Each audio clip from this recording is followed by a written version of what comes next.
dei sindaci sono loro in prima linea, loro poveretti che a mattina quando escono da casa dicono mamma mia stamattina chi incontrerò, cosa mi chiederanno, cosa farò.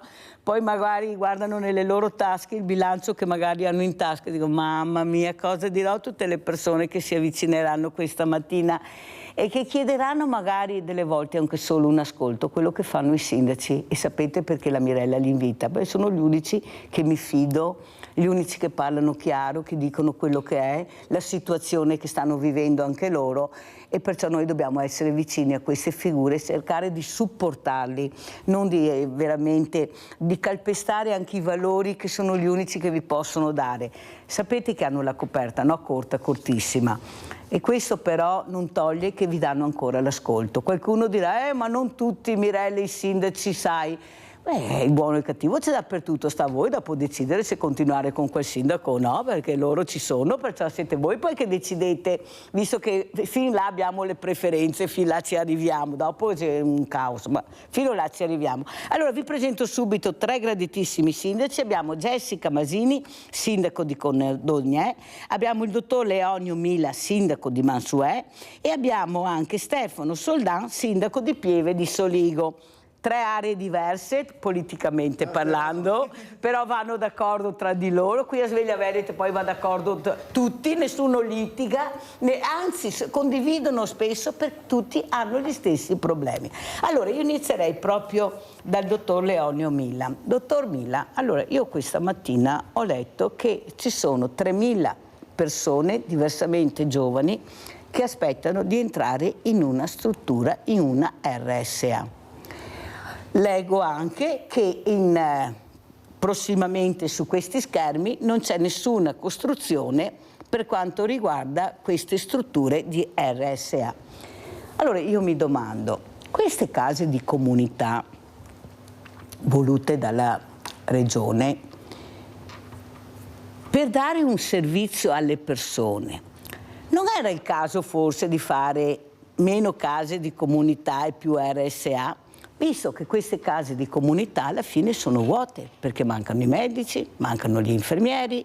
Io ho avuto molti medici di base, di famiglia, chiamateli come volete, i quali hanno detto io non mi sposto dal comune per andare in questa casa di comunità perché il mio paziente dovrebbe fare chilometri.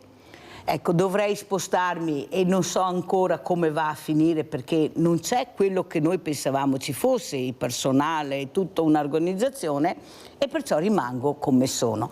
Allora, dottor Mila, lei che veramente è nel territorio come gli altri sindaci che poi sentiremo, cosa risponde a quei familiari che questa mattina leggono queste cifre sui giornali e soprattutto cosa costa avere un familiare in una di queste strutture, prezzi inaccessibili con pensione che abbiamo. Prego, dottor Mila.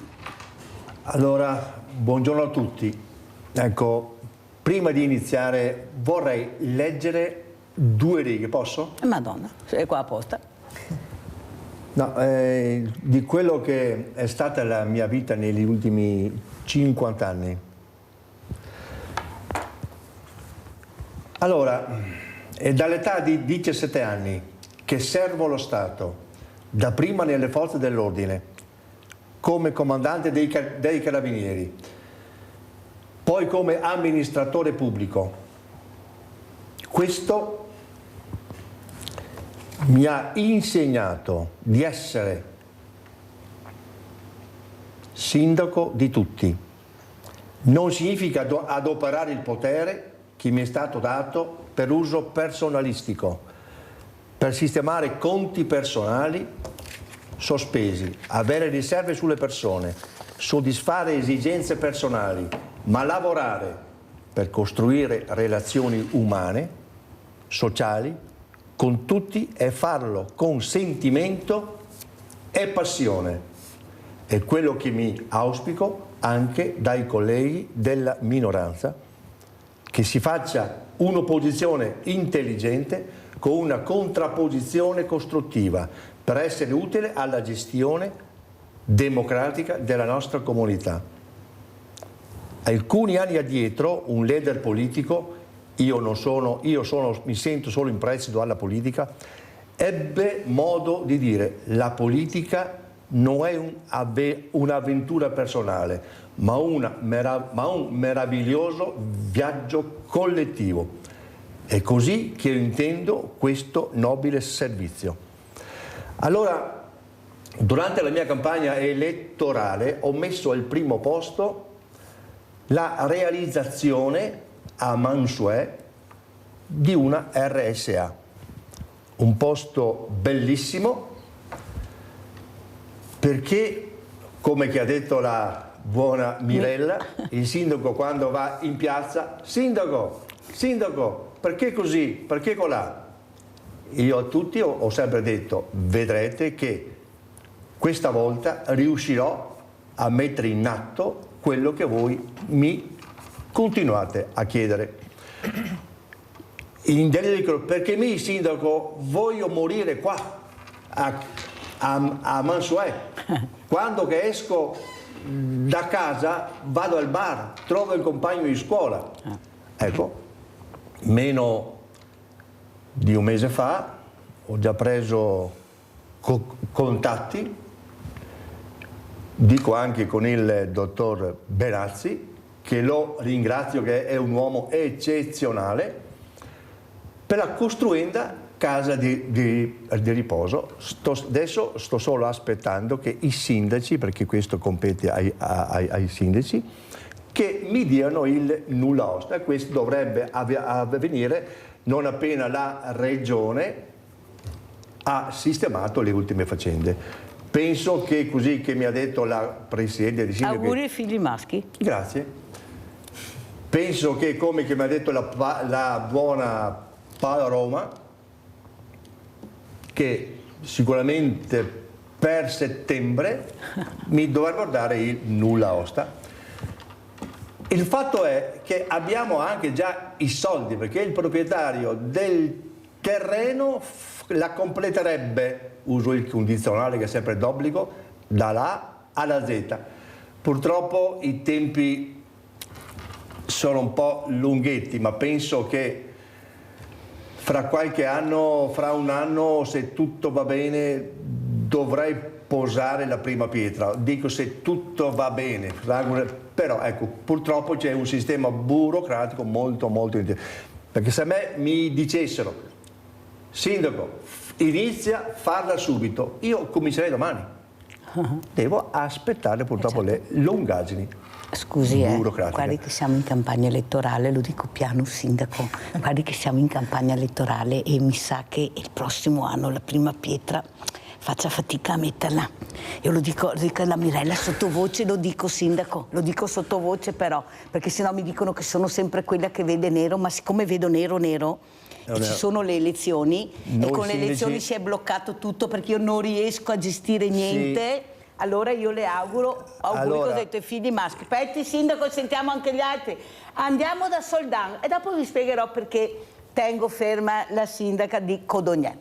Soldan, prego. Mi sente, Soldan?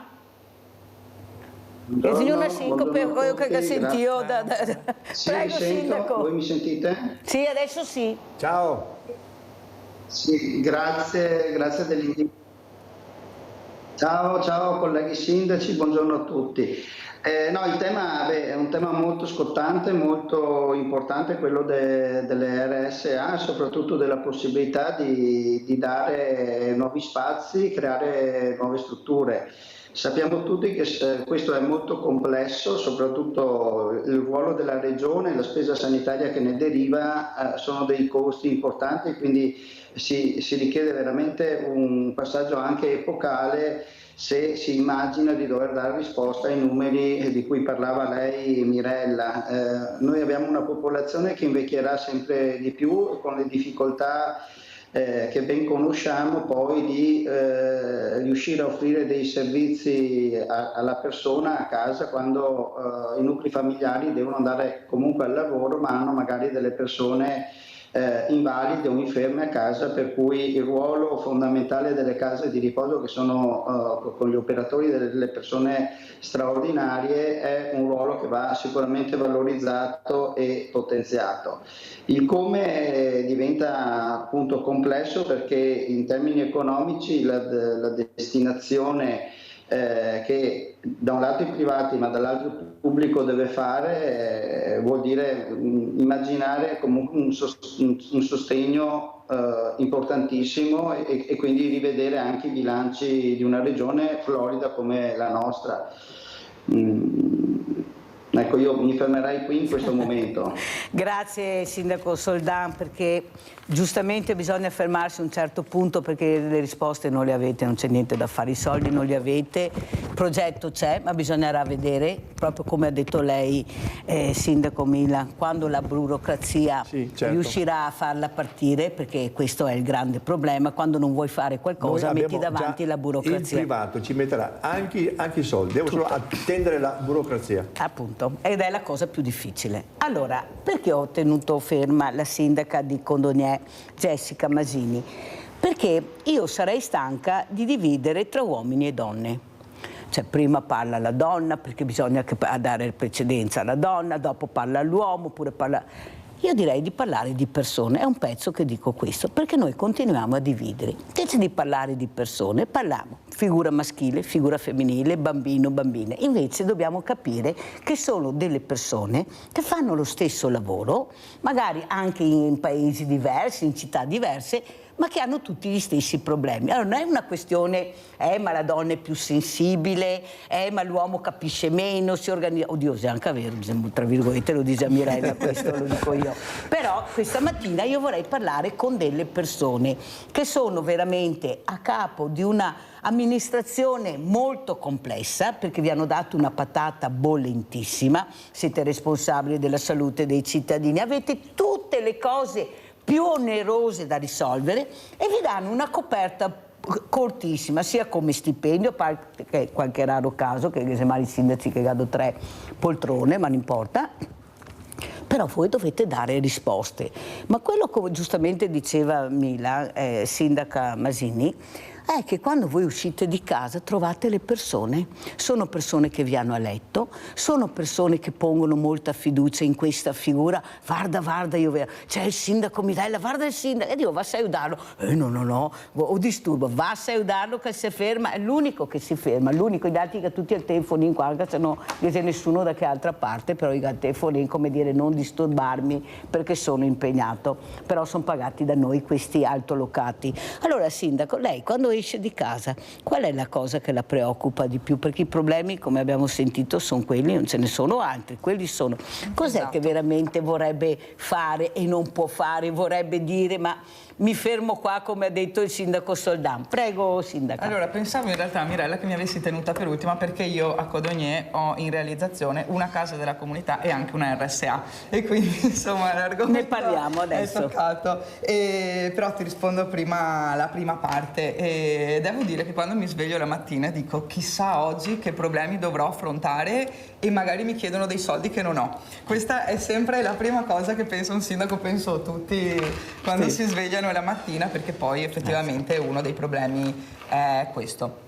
Per quanto riguarda invece la RSA e la mancanza di posti, noi a Codogné abbiamo in costruzione, in fase di costruzione, una RSA con un totale di 120 posti complessivi, di cui 86 sono già accreditati dalla Regione Veneto e quindi sono nel piano di zona. E devo dire che in realtà è una patata bollente che io mi sono ritrovata quando sono stata eletta sindaco, perché è un'opera che ha visto già la posa della prima pietra 5 anni fa, ma non è ancora stata realizzata, e è il mio pensiero costante. Ogni giorno prendo per mano questa questione, parlo con tutti gli enti superiori, con chiunque. Scusa sindaco, Prego. 5 anni che è ferma. 5 anni. Prego, sindaco. Inizia in realtà da 10 anni che è ferma, e il nostro comune in realtà ha ceduto l'area ad una SGR e ad un ente gestore, e i tempi sono un po' lenti, ma ci stiamo lavorando. Io sto veramente mettendo anima e corpo per la realizzazione di questa cosa, perché le persone chiedono le RSA.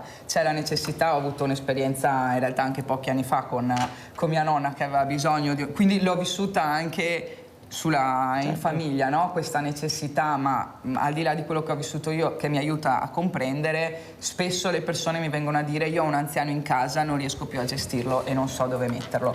Quindi mi auguro veramente di tornare qua tra qualche mese e dirti: stiamo andando avanti, la stiamo Auguri ai vedendo, figli maschi anche a questa sindaca da parte della Mirella, vai. Io vorrei, ma sono là, ferma, esatto, ferma esatto. là. Allora, sentiamo Rinaldo da Venezia, poi continuiamo, se non mi cade la linea. Ciao Rinaldo. Pronto? Ciao Mirella, e buongiorno ai tuoi ospiti. Innanzitutto i sindaci. Ciao Mirella e buongiorno ai tuoi ospiti. Tanto tutti e tre sono tutti eroi.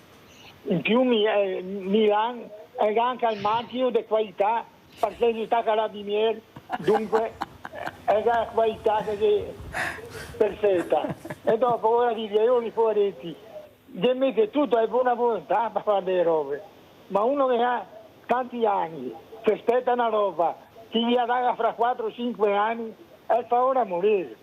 Non si può dire alla gente siamo Dio far questo, siamo Dio far quello. Anche a me sono andare in cerca di a casa a morto e trovare un posto invece che usare intera a Venezia, è difficile.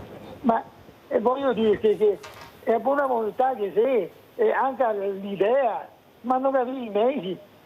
Chapeau perché è colpa non è vostra, è il governo, e insomma è politica, e dire sta burocrazia, ma guarda che è burocrazia, noi abbiamo in farmacia, e ammette lo Stato, e ammette il governo e burocrazia. Ecco, chi c'è sappiamo, i ori che fa tutto ori, e sono i rialzi di pensione, chissà che suo 2.500 euro, mi aspetta 4 anni, in 3 giorni è fatta. Bisogna che se ricordiamo, come che dice Mirella, non devono votare.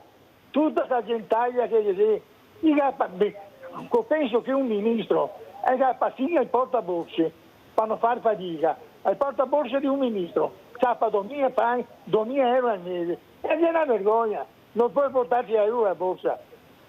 Grazie Rinaldo, fammi andare avanti, comunque sei stato chiaro, il problema è che veramente dobbiamo parlarne, dobbiamo cercare di risolverlo e anche accelerare, perché queste persone non è che possono aspettare in eterno, queste persone hanno delle patologie, i familiari devono andare al lavoro, non riescono a gestire, come ha detto il sindaco Jessica Mazzini, la situazione, e perciò qualcuno deve affrontare il tema. Però il problema è che tutti passano il cerino e non è che l'ultimo governo in carica riesca a risolvere i problemi, perché dobbiamo anche dire la verità, che hanno lasciato gli posteri. Ma veramente tanto. Soldan, allora cosa è successo? Ecco, lei fa parte anche lei di un centrosinistra che è stato al governo tanti anni, ma io dico che non è questione di centrodestra e centrosinistra. Qui il governo, i vari governi che abbiamo avuto, e sto parlando di 70 governi, forse non hanno capito che il problema principale era il cittadino, il servizio alla persona.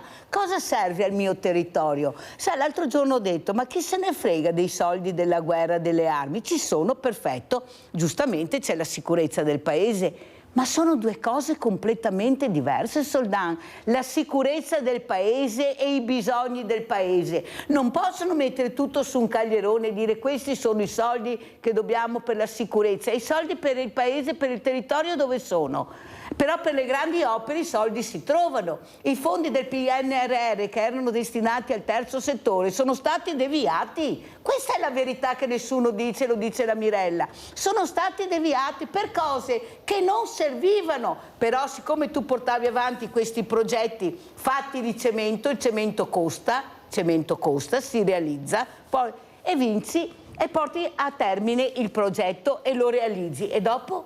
E dopo? E dopo cosa facciamo? Se non abbiamo le persone da mettere all'interno di queste strutture? Prego, Soldan. Soldan?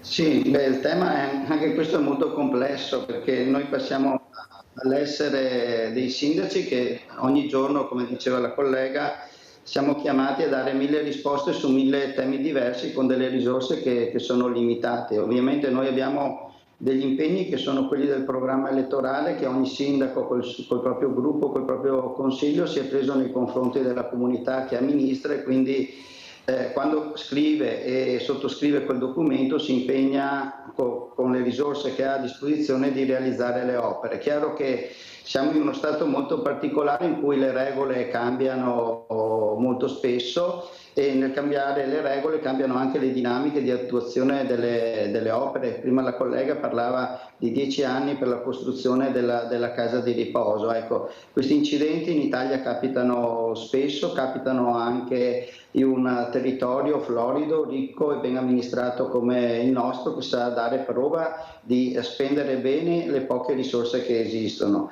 Amministrare lo Stato è una cosa estremamente più complessa, articolata, perché i rapporti che si devono intrattenere anche a livello globale hanno delle ricadute, delle ripercussioni, però quello che manca a mio avviso è una continuità e una volontà da parte di tutte le forze politiche, che poi quando chiudono la televisione si trovano tranquillamente al bar e parlano in maniera non così ostile come ci vogliono far credere. Manca una visione dello Stato, una visione di ciò che serve prioritariamente ai cittadini per farli star bene, rispetto a quelli che invece sono dei bisogni che fanno star bene magari solo degli apparati che hanno bisogno di e sto pensando a un'opera per me totalmente inutile, che è il ponte sul stretto di Messina. In una situazione come quella odierna, dove le famiglie faticano anche con buoni stipendi arrivare a fine mese per frutto dell'inflazione, dell'aumento dei costi, dei dazi che adesso arriveranno, serve un pensiero forte, un lavoro intenso da parte del governo e delle forze sociali per garantire l'aumento dei stipendi, perché non è pensabile pretendere di continuare a mandare avanti le famiglie con le poche risorse, con stipendi che sono rimasti fermi, penso dal pubblico come nel privato. Se vogliamo far crescere l'economia bisogna che la gente abbia la spensieratezza di poter affrontare le spese di una società sempre più consumistica, ma soprattutto di riuscire a pagare le bollette. Una cosa che mi viene fatta presente da molti commercianti in questi giorni che mi mandano la foto delle bollette sono i costi che sono lievitati in maniera irragionevole, nessuno sa dare una spiegazione, se non ogni tanto stanziare 3 miliardi di euro per ridurre eventualmente i costi. Ma a chi è che vanno questi 3 miliardi? Cioè qui serve veramente che lo Stato si impegni a trovare delle soluzioni per riportare il costo dell'energia e delle materie prime a un costo abbordabile, che permetta alle aziende di poter lavorare e alle famiglie di poter guadagnare tutti in serenità. Molto chiaro, però c'è anche un però. Oltre a questo problema, tutti i sindaci hanno un altro problema, proprio la chiusura di tanti negozi di vicinato. C'è una chiusura impressionante, una chiusura che fa tremare i polsi a molti. Io mi domando dove si vuole andare a parare. Si continua a sentire che si chiudono questi negozi e si continua a sentire che si creano centri commerciali e ancora ipermercati. Allora c'è qualcosa che non mi torna. O la politica riesce a capire, specialmente anche certi amministratori, che bisogna che riescano a capire che noi eravamo e siamo ancora fortunatamente il bel paese, dove un bel paese era fatto di borghi, di piccoli paesi, ma all'interno avevano tutto. Ecco, era una cosa, tu entravi in un paese e trovavi tutto, qualsiasi cosa ti serviva. Adesso c'è proprio il deserto. Perché? La paura, la gente che si sposta, come si parlava, gli affitti molto alti, anche nei paesi purtroppo, perché qui non si riesce più a capire cos'è la città e cos'è la periferia, fra poco, perché questi sono gli affitti, e soprattutto, come diceva il sindaco, queste famiglie che non ce la fanno più a Milan, queste famiglie che non riescono ad arrivare neanche alla seconda settimana del mese lavorando. È il problema della casa. Io ho avuto associazioni di Verona che alla sera portano le coperte e qualcosa da mangiare a persone che durante il giorno lavorano e alla sera dormono per strada. 2 associazioni di Verona. Allora, Sindaco, c'è qualcuno che non ascolta, forse? Cioè gli 8 milioni, che non sono più 6, ma sono 8 milioni di poveri, non dovrebbero far riflettere la politica? Perché voi rappresentate lei Fratelli d'Italia, o sbaglio? Certo. Perciò sentiamo, visto che abbiamo un rappresentante, secondo lei come si sta muovendo il governo? Ecco, cosa ne pensa Sindaco Milan? Io dico che io, essendo un sindaco a Mansuè, sono un sindaco fortunato che di queste cose non le abbiamo. E noi per fortuna abbiamo un impianto industriale che ci lavorano non meno di 3.000 persone, per cui di questo problema non c'è. Anche noi abbiamo avuto un negozio che chiude, uno che apre, forse sono più quelli che chiudono che non quelli che apre, perché dicono che vado in un altro comune, entro un negozio e trovo tutto. Riguardo alla sua domanda, questa è non voglio sicuramente sbagliare nel rispondere, però io dico, lei ha detto che tutti lavorano, che sono 8 milioni di poveri. Sì, ma io dico, ma questi 8 milioni di poveri, perché sono considerati poveri? Andiamo anche a vedere il tenore di vita che tengono.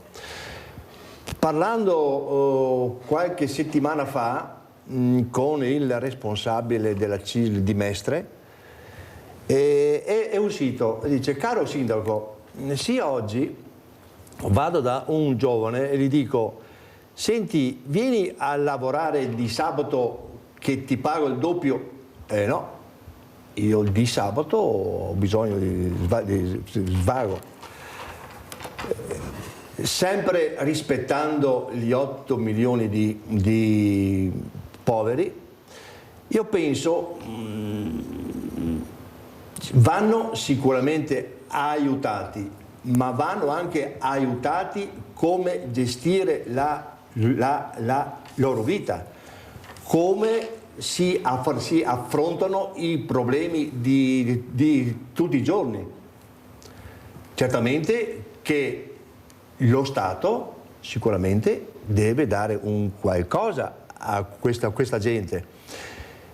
Io parlo di Mansuè. L'altro giorno abbiamo distribuito, ricevuti dallo Stato, 90.000 euro per i bambini che vanno all'asilo, i bambini che vanno a scuola e famiglie in difficoltà. Parlo sempre del mio comune. Noi anche nel trasporto scolastico, che va sicuramente a incidere in queste povere famiglie, noi spendiamo circa 100.000 euro all'anno per il trasporto scolastico. Se riusciamo a ricavarne 20.000 è tanto, più noi, prima sono 3 rate che devono pagare, la rata di Natale gliela paghiamo noi, le altre 2 rate le pagano loro. Però ripeto, su 100.000 euro che il comune spende, ne ricaviamo 19, 18, 20, quando va bene. Per cui noi già stiamo facendo un qualcosa per queste donne, per queste persone, però diamo il compito al sindaco. Il sindaco sa del paese chi ne ha bisogno o chi no. Perché se diamo i soldi a pioggia, la maggior parte li ricevono quelli che non ne hanno bisogno. Questo è il mio pensiero. Non sono d'accordo, assolutamente. Io penso che sono persone che hanno il diritto di essere aiutate. Certamente sì. Essere poveri non vuol dire essere... Io non ho detto che non vanno aiutate. Essere poveri vuol dire che lavorando non riesci ad arrivare alla seconda settimana o alla terza del mese, neppure con 2 stipendi. Perciò, sindaco, non è vero che i soldi a pioggia sono dati a persone che non lo meritano, specialmente qua nel nostro territorio. In altre regioni non mi interessa. Io sto parlando del mio territorio. Il mio territorio è stato controllato proprio grazie a voi sindaci e ai servizi sociali che sapevano benissimo, e se c'era qualche furbetto è stato anche individuato, e le posso assicurare, ho i numeri, che di furbetti qui da noi, come dice lei, che prendevano soldi e non lo meritavano, sono pochissimo. Forse l'ha fatto qualche politico, Allora, sentiamo anche la sindaca cosa ci dice, prego. Sì, allora io tra l'altro negli ultimi mesi sono stata nominata anche vicepresidente del Consiglio Nazionale ANCI, che è l'Associazione Nazionale dei Comuni, e quindi ho avuto anche modo di confrontarmi con degli altri territori.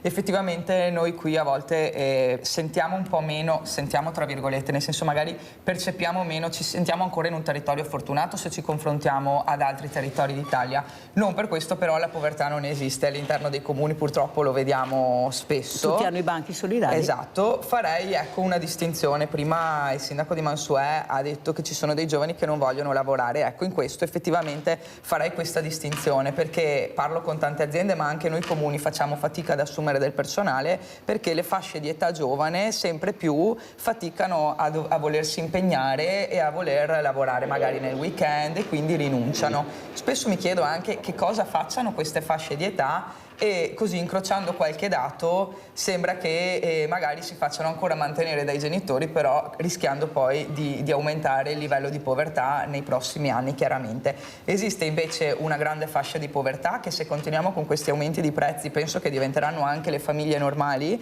perché se immagino una famiglia con 2 stipendi base e 2 figli diventa veramente sempre più difficile anche fare la spesa. E qui, Mirella, tu lo sai bene, con il Banco Solidale poi abbiamo la Caritas, noi abbiamo la sede della Caritas che distribuisce sacchetti di spesa alimentare, e se non ci fossero loro veramente noi non riusciremo a sopperire a queste necessità, perché purtroppo sono sempre più le famiglie che ne devono fare richiesta e che ne hanno la necessità. Antonio da Padova, vai Antonio. Buongiorno Mirella, buongiorno anche a tutti gli ospiti. Bisognerebbe che, diciamo, gente della mia età deve spiegare ai nostri figli, nuove generazioni, come era una volta la vita. La vita una volta era semplice, tu andavi a lavorare, ti pagavi il 16% di tasse e tu ti tenevi tanti soldi in tasca, che io mi ricordo, io quel periodo l'ho vissuto e dico la verità, era un paradiso. Purtroppo è aumentato il costo della burocrazia. Ora ci troviamo i nostri giovani a avere le tasse al 30%, considerando che dopo tu quando vai fuori è tutto tassato. Allora dico io, ma non si può mica fare una rivoluzione culturale, dire ai nostri burocrati, ma voi non vi accontentate del 2 o 3 volte il mio stipendio, voi vi accontentate di avere 10 volte il mio stipendio. Mirella, ma se io prendo 1.500 euro al mese, perché tu, onorevole, ne devi prendere 15.000? È quello il problema è la burocrazia, e dopo ci sono le tasse, e quindi girano meno soldi, e chi vive nei paesi dove vivo io, la gente non spende non perché ha paura, non ha soldi la gente, Dio santo, come fa a spendere se non ha soldi? E poi chiudono negozi, negozietti, centri come si dice, alimentari, abbigliamenti, chiudono tutto. Ma è possibile che non c'è nessuno? Una volta c'era la gente che andava a intervistare, adesso non vogliono più intervistare il popolo. Nessuno chiede più al popolo cosa succede. Abbiamo una burocrazia che praticamente è, come si può dire, Sembra quasi che noi valutiamo questi personaggi qua. Queste persone qua, burocrati, sono quelli che stanno creando problemi e sono quelli che dovrebbero risolvere i problemi. Buongiorno e grazie. Grazie Antonio, però devo dire la verità che Media Nord-Est dà voce al popolo, tutte le nostre reti emittenti intervistano sempre i cittadini e devo dire che sono tutte risposte di buon senso, ma veramente sono persone capaci che rispondono correttamente e hanno le idee chiare su quello che sta succedendo. Sindaco Soldán, io però non sono d'accordo sul problema dei giovani che non hanno voglia di far niente, che non vogliono lavorare il fine settimana, perché sono così quei genitori che li mantengono a casa. Ci saranno anche quelli, però le morti sul lavoro, abbiamo visto tantissimi giovani che lavoravano e sono morti sul lavoro. Noi andiamo nei bar, andiamo nelle pizzerie, andiamo nei ristoranti, quelli che possono permetterselo, e sono tutti giovani che lavorano, tutti giovani. E quando io parlo con loro dico: cosa fai? Mirella, faccio questo lavoro perché devo mantenermi gli studi, però sono pagata molto poco, non so come resisterò, perché non mi pagano neppure la benzina della macchina, se andare su e giù costa tanto, devo fare anche diversa strada e soprattutto non sono rispettati i turni di lavoro. Poi più di qualche volta ho chiesto pubblicamente davanti a queste telecamere, e se lo dice Nicola Talmi della CGIL, che si occupa di comunicazione, che è una delle trasmissioni più seguite, la mia, dobbiamo anche crederci, ho detto: chi mi ascolta per cortesia può chiamarmi e dirmi di che persone ha bisogno, visto che cercate tutti operai, che cercate di tutto e di più. Non è arrivata una telefonata. In tutti questi anni, e i cittadini e i telespettatori e telespettatrici lo sanno, perché lo dico sempre, non mi è arrivata una telefonata di un imprenditore che mi dica: Mirella, ho bisogno di questo, mi chiami. L'unico è stato Contarina, presidente di Contarina, che è venuto in questa trasmissione e ha detto: abbiamo bisogno di personale di qualsiasi età, varie mansioni, perciò chi ha voglia di lavorare venga. E io ho mandato le persone e le ho mandate. Che poi i curriculum siano valutati, non siano valutati, vedremo cosa. Però le persone ci sono che hanno detto: mamma mia Mirella, meno male, mando subito il mio curriculum. Allora capite che sentire che ancora questi giovani non hanno voglia niente. I giovani non so più come una volta che vanno col cappello di paglia per piacer metotto su. Loro vogliono rispetto, hanno titoli di studi, hanno fatto dei percorsi veramente importanti di studio. Vogliamo capire che in questo paese non sono ancora valutati per quello che sono e se ne sono andati e se ne vanno via? Beh, non li abbiamo più, non è che non li trovano, non li abbiamo più, perché quelli che vanno via, quelli che non sono nati, alla fine i conti non tornano, non ci sono più i giovani. Abbiamo una denatalità spaventosa, abbiamo una popolazione diversamente giovane. Ecco, io ho tutti cinquantenni, anche di 55, che non trovano una collocazione. Quando si presentano gli dicono: e cosa sono queste persone? Magazzinieri, perché una volta questo era il lavoro che tu trovavi. Adesso il magazziniere non sanno più cosa fare, perché il mondo è cambiato, ma è colpa loro? Oppure si doveva fare a monte una formazione in attesa, prevenzione, che la prevenzione si fa mica solo sulle malattie. Ecco, vedrai le date di nascita, vedrai che il paese, o no, sindaco, i numeri l'ha detto lei, li avete. Soldán, cosa dice? Forse non si è fatta prevenzione abbastanza nella formazione? Prego.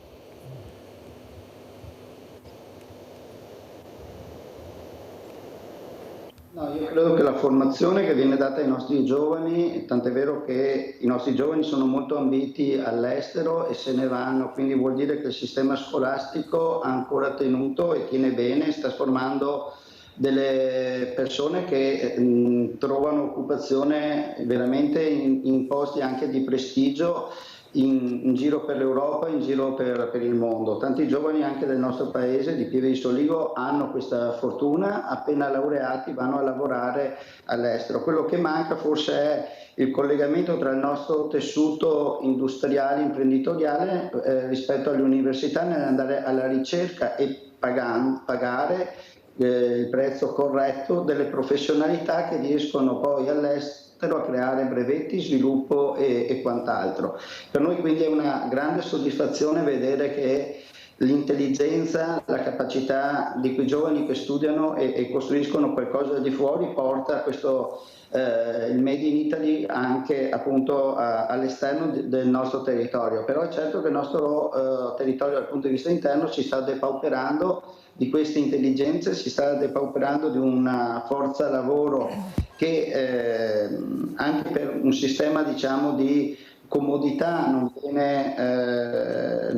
viene fatto crescere, cioè quando prima si parlava dei ragazzi che stanno troppo tempo a casa senza dover andare al lavoro o allo studio. Ecco, questi atteggiamenti vanno combattuti con la responsabilità anche dei genitori, cioè noi siamo tutti parte di una società, ognuno di noi deve fare il proprio ruolo e mettere a frutto le proprie attitudini. Sono da lodare quegli studenti che per mantenersi allo studio vanno a lavorare e purtroppo ricevono poco. Lo dicevo prima, cioè, lo Stato deve fare un ragionamento e con lui la società civile, la società produttiva su quelle che devono essere delle forme di retribuzioni che siano adeguate ai tempi in cui viviamo. Non possiamo pensare che i salari rimangano fermi e vengano depauperati dall'inflazione e dall'aumento dei costi quotidiani.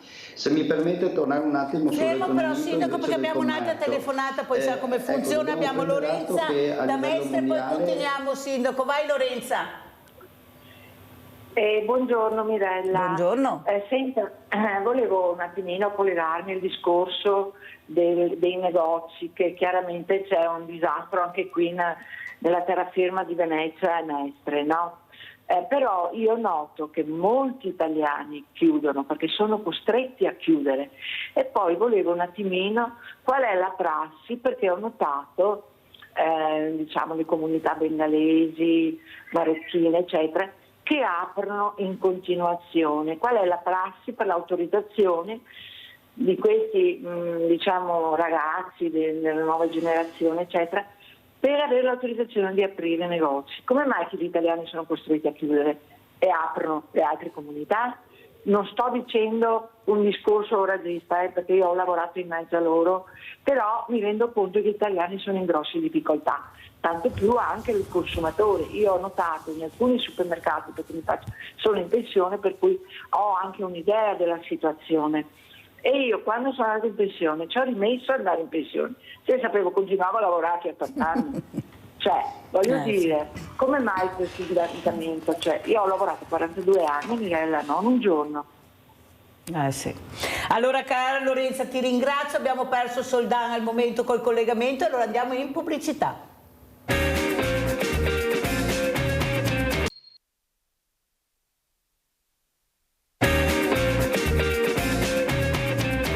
Sentiamo, visto che non c'è più Soldan, come commenta la sindaca Jessica Masini, ecco, queste parole che abbiamo, questi scambi anche di opinioni, anche con i telespettatori. Prego, sindaca. Sì, allora, collegandomi alla signora che si è collegata, che diceva che ci sono negozi effettivamente che aprono e gli italiani che devono chiudere, mi viene da pensare che tante volte anche gli italiani, purtroppo, anche noi nei piccoli paesi, vediamo chiudere perché poi le persone scelgono di spostarsi nel centro commerciale perché è più comodo, e magari lo straniero invece rimane nel paese e si fa il suo negozio lì. Chiaramente qui penso che servirà attuare una politica proprio locale di sostegno a queste attività commerciali, perché veder chiudere i piccoli negozietti di paese a me è una cosa che rattrista molto, no? Perché poi andiamo a perdere tutta quella che è la nostra tradizione e la nostra storia. C'erano una volta i casoin nei paesi dove si trovava un po' di tutto e dove le persone andavano. È anche un modo per incontrarsi in paese, per fare due chiacchiere, ed è anche un sostegno magari ai nostri anziani che invece non hanno la macchina e non possono permettersi di muoversi e di andare al centro commerciale. Quindi in questo io mi auguro che tutti inizieremo ad attuare un po' delle politiche. Chiaramente il comune è sempre il primo che vuole fare, dopo è quello che di suo riesce a fare poco per riuscire ad attuare queste politiche di sostegno, perché poi ci manca la base economica, che è quella che purtroppo diciamo sempre. Per quanto riguarda invece i giovani, ne parlavamo adesso insomma anche durante la pubblicità, è bene un po' distinguere. Io comunque mi metto nella categoria dei giovani e so che cosa vuol dire entrare nel mondo del lavoro e vedere anche a volte il trattamento che è veramente a volte avvilente e triste, perché uno si impegna, studia e gli viene chiesta una gavetta di anni e anni e non riesce mai ad ottenere il risultato. Insomma, una persona chiaramente poi, avendo anche studiato, a volte dice beh, rinuncio a fare certi lavori dove non sono trattato come dovrei essere trattato, perché poi uno nella vita vuole anche essere rispettato. Chiaramente il fenomeno che dicevo prima dei giovani che si rifiutano di fare certi lavori ci è ancora permesso perché abbiamo una base di ricchezza, perché poi nel momento in cui questa non c'è più, per forza bisogna purtroppo adattarsi anche a dei lavori che non sono quelli che vorremmo fare. Il problema non è secondo me il lavoro, è proprio la qualità della retribuzione che non torna, perché anche nei stagionali, io veramente delle volte faccio di quelle liti, ho anche amici che hanno negozi e dico ma perché scrivi fuori cercasi commesso o commessa? Scrivi cercasi commesso con 3 lingue. No, scrivilo però, perché tu scrivi cercasi commesso, poi quando entra questa ragazza, prima cosa che ti chiedi, quante lingue sai? Allora cominciamo a parlare anche di questo, perché oppure come il cartello che lo racconto, sindaci che ho trovato per strada vicino a un albero, cercasi operai, ferma subito, dentro con un mio volontario, buongiorno, mi presento, ecco io ho qui un volontario che vorrebbe fare l'operaio. Ma noi cerchiamo specializzati. Allora tolga immediatamente il cartello, perché il cartello fuori dice cercasi operai. Il messaggio che state dando è sbagliatissimo, perché la gente vede e dice guarda, ricerca operai, neanche operai ne trova. No, dovete scrivere cercasi operai specializzati. Sapete che quando la Mirella ha fatto questo si scrive fuori cercasi idraulici, cercasi, perché veramente sto operaio che già poveretto dovrebbe essere al primo posto nella scala, è all'ultimo posto, che è la spina dorsale del paese, così l'artigiano, così anche i commercianti sono stati visti come figure ladri, noi pagava le tasse, ecco, gente che lavorava 24 ore su 24 magari per farsi una casetta, un appartamentino, però sono visti male, questi i ladri. Andiamo a vedere chi sono i veri ladri, è come se la svignano perché hanno fior di avvocati, ne combinano di tutti i colori e sono là ben saldi. Provati a fare una roba del genere, ecco, senza fare nomi, per carità, sennò viene fuori il pandemonio. Prova a fare tu una cosa del genere, non pagare qualche rata a qualche ente importante a vedere cosa succede, perché in politica Mila si è permesso tutto. Lei è anche stato delle forze dell'ordine, una qualità, come ha detto il nostro Rinaldo, una garanzia. Perché la garanzia non ce l'abbiamo anche noi come certe altre persone? Guardi, prima mi sono preso un piccolo appunto. Ci sono purtroppo in Italia troppo spesso persone che vanno a rimorchio. Che cosa vuol dire vanno a rimorchio? Seguono quella persona solamente per trarne vantaggio.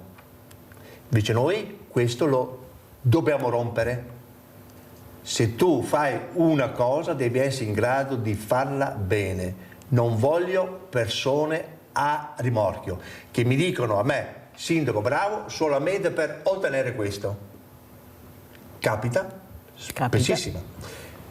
Poi lei ha lanciato una lancia e ha colpito giusto sul fatto che abbiamo dei cinquantenni ancora in piena attività, hanno perso lavoro, vedono fuori, cercano personale, va dentro, no, lei ha 50 anni e no. Io stesso ho detto a una delle mie ditte, più di una, guarda che le mando questo e questo perché hanno 50 anni, 52, 53 e nonostante tutto non lo hanno preso, perché è vero, questo è vero, sono perfettamente d'accordo con lei. Invece anche soprattutto quello per altri 4, 5, 6, 10 anni ha bisogno di arrivare alla fine del lavoro per avere almeno una piccola pensione, certo, e poter vivere. Allora, vede che se queste famiglie non le aiutiamo, non le supportiamo, sindaco, cosa farebbero? Vede che servono questi aiuti. Cosa faccio? Io ho perso il lavoro, ho 50 anni, vorrei ancora mettermi in gioco, ma non vengo assunto perché sono troppo giovane per andare in pensione, sono troppo vecchio per certi lavori e non li so fare. Allora capisci che se non ci fossero questi aiuti e sti banchi solidali, ste cari, state parrocchie, perché abbiamo un mondo che aiuta tantissimo, veramente sarebbe con la canna a gas. Aspetta, no, andiamo dalla sindaca adesso, dopo ancora lei. Visto che abbiamo perso che non si collega più, prego. No, per forza mi ricollego a quello che dicevi, i banchi solidali e la Caritas sono veramente per fortuna ci sono. La nostra fortuna. Noi a Codogno abbiamo la fortuna di avere una Caritas che funziona bene e che veramente è da supporto, e come lei tante associazioni che magari fanno attività sul territorio e poi contattano sempre più negli ultimi anni, mi vengono proprio a chiedere: sindaco, dove possiamo dare i soldi che abbiamo raccolto dalle nostre attività per cercare di aiutare le famiglie fragili. E questa è veramente l'anima e la fortuna del nostro territorio, perché se non ci fossero tutte queste attività di volontariato, di associazionismo, non riusciremo veramente a coprire adesso tutto la fermo, sindaca, perché anche lei fa parte di un partito importante che è la Lega, e lo dico anche a fratello, ma lo dico tutte le mattine. Ma vi sembra possibile, sindaci, con tutto quello che ha fatto il volontariato anche nella pandemia, dove andava nelle case a portare queste borse della spesa, a vedere come stavano, rischiando anche la vita, perché andavamo dentro le case, siamo arrivati nel 2025 che il volontariato e l'associazionismo deve girare col commercialista e pagare per fare il volontario? Ma le sembra che meritiamo una cosa del genere? Ma le sembra che meritiamo una cosa del genere? No, guarda, io in questo sono a totale difesa delle associazioni, anche perché io vengo dal mondo del volontariato. Prima di diventare sindaco, da quando avevo 16 anni ho iniziato a frequentare le associazioni del territorio. Una l'ho anche fondata insieme ad un altro gruppo di ragazzi, quindi so benissimo che cosa vuol dire mantenere un'associazione e cercare di mandarla avanti. E sempre più, e mi si rattrista veramente il cuore quando mi vengono a dire: io non riesco più ad andare avanti con questa associazione qua, devo chiudere perché purtroppo chiuso tanti, la parte burocratica diventa più pesante di quella che poi è la realtà, anche perché il volontario va a fare il volontario perché vuole aiutare la comunità, vuole aiutare il paese, vuole aiutare le persone fragili, oppure vuole fare una sagra, un evento che cerca di mettere in comunità le persone, e vengono bloccati da tutta quella che è la burocrazia. Allora qui c'è una parte di burocrazia che può essere utile, perché dobbiamo sempre più cercare di fare le cose in sicurezza. In passato si è fatto un po' di tutto, però bisogna un po' distinguere, no? Io dico che a Sagra nasce un concerto. Esatto, bisogna usare il buon senso. Quindi nel mio comune, insomma, cerco di parlare con le associazioni e di cercare di trovare delle soluzioni per fare le cose in modo corretto, ma veramente con buon senso, perché non si può far impazzire un'associazione, un volontario a dedicare. Magari il volontario ha 10 ore alla settimana da dedicare, 9 deve dedicarle alla parte burocratica, allora si perde il senso di quella che è l'associazione. E soprattutto non abbiamo i giovani, come si parlava prima, e soprattutto non andiamo nelle classi da anni e non abbiamo i giovani, vuol dire che abbiamo sbagliato tutto, non riusciamo ad arrivare a loro, perché sennò avremo più giovani. Gli alpini non hanno giovani, anche situazioni importanti, vuol dire che qualcosa non gira. Sindaco Mila. Mi rifaccio a quello che ha detto la collega sindaco di Codogno. Sono perfettamente d'accordo di quanto lei ha detto. Noi a Mansuè, per quanto riguarda, parlo del mio paese che poi rispecchierà anche altri, di negozietti ultimamente ne sono nati 2. Prima c'era quello che vendeva camicie, adesso non c'è più. Fortunatamente proprio in centro abbiamo un supermercato enorme e tutti vanno lì, per cui il vecchio Casuin non c'è più. Mi rifaccio sempre al cinquantenne e io dico anche agli imprenditori: assumete queste persone, insegnateli, ve lo chiedo. Se non sanno fare un lavoro, fateli fare 10 giorni di prova, insegnateli. Esatto. Ecco, su questo fatto le posso dire che noi stiamo pagando qualche bolletta di acqua, qualche bolletta di luce, purtroppo gli ultimi rincari, però non è che i soldi li diamo così, no. La bolletta la porti a noi e noi la paghiamo. C'è l'assistente sociale che dice che tu prendi questo, sì, tu va bene, questo mese la bolletta paghiamo noi. Allora abbiamo Maurizio da Conselve, vai Maurizio. Ciao Mirella e Ciao. buongiorno al sindaco Mila e alla sindaco di Codogné. Allora, niente, io sindaco Mila sono, e qui c'è la Mirella presente, ok? Sono l'esempio di un over 50 che praticamente da anni sono stato disoccupato, ok? E ho trovato lavoro nel 2021. Ecco, io non le dico sindaco, non vi dico sindaci che cosa ho passato io, perché sennò ci vorrebbe un libro, ecco. Però vi dico solo questo, che per il lavoro per una persona di 50 anni, adesso ne ho 57, ok?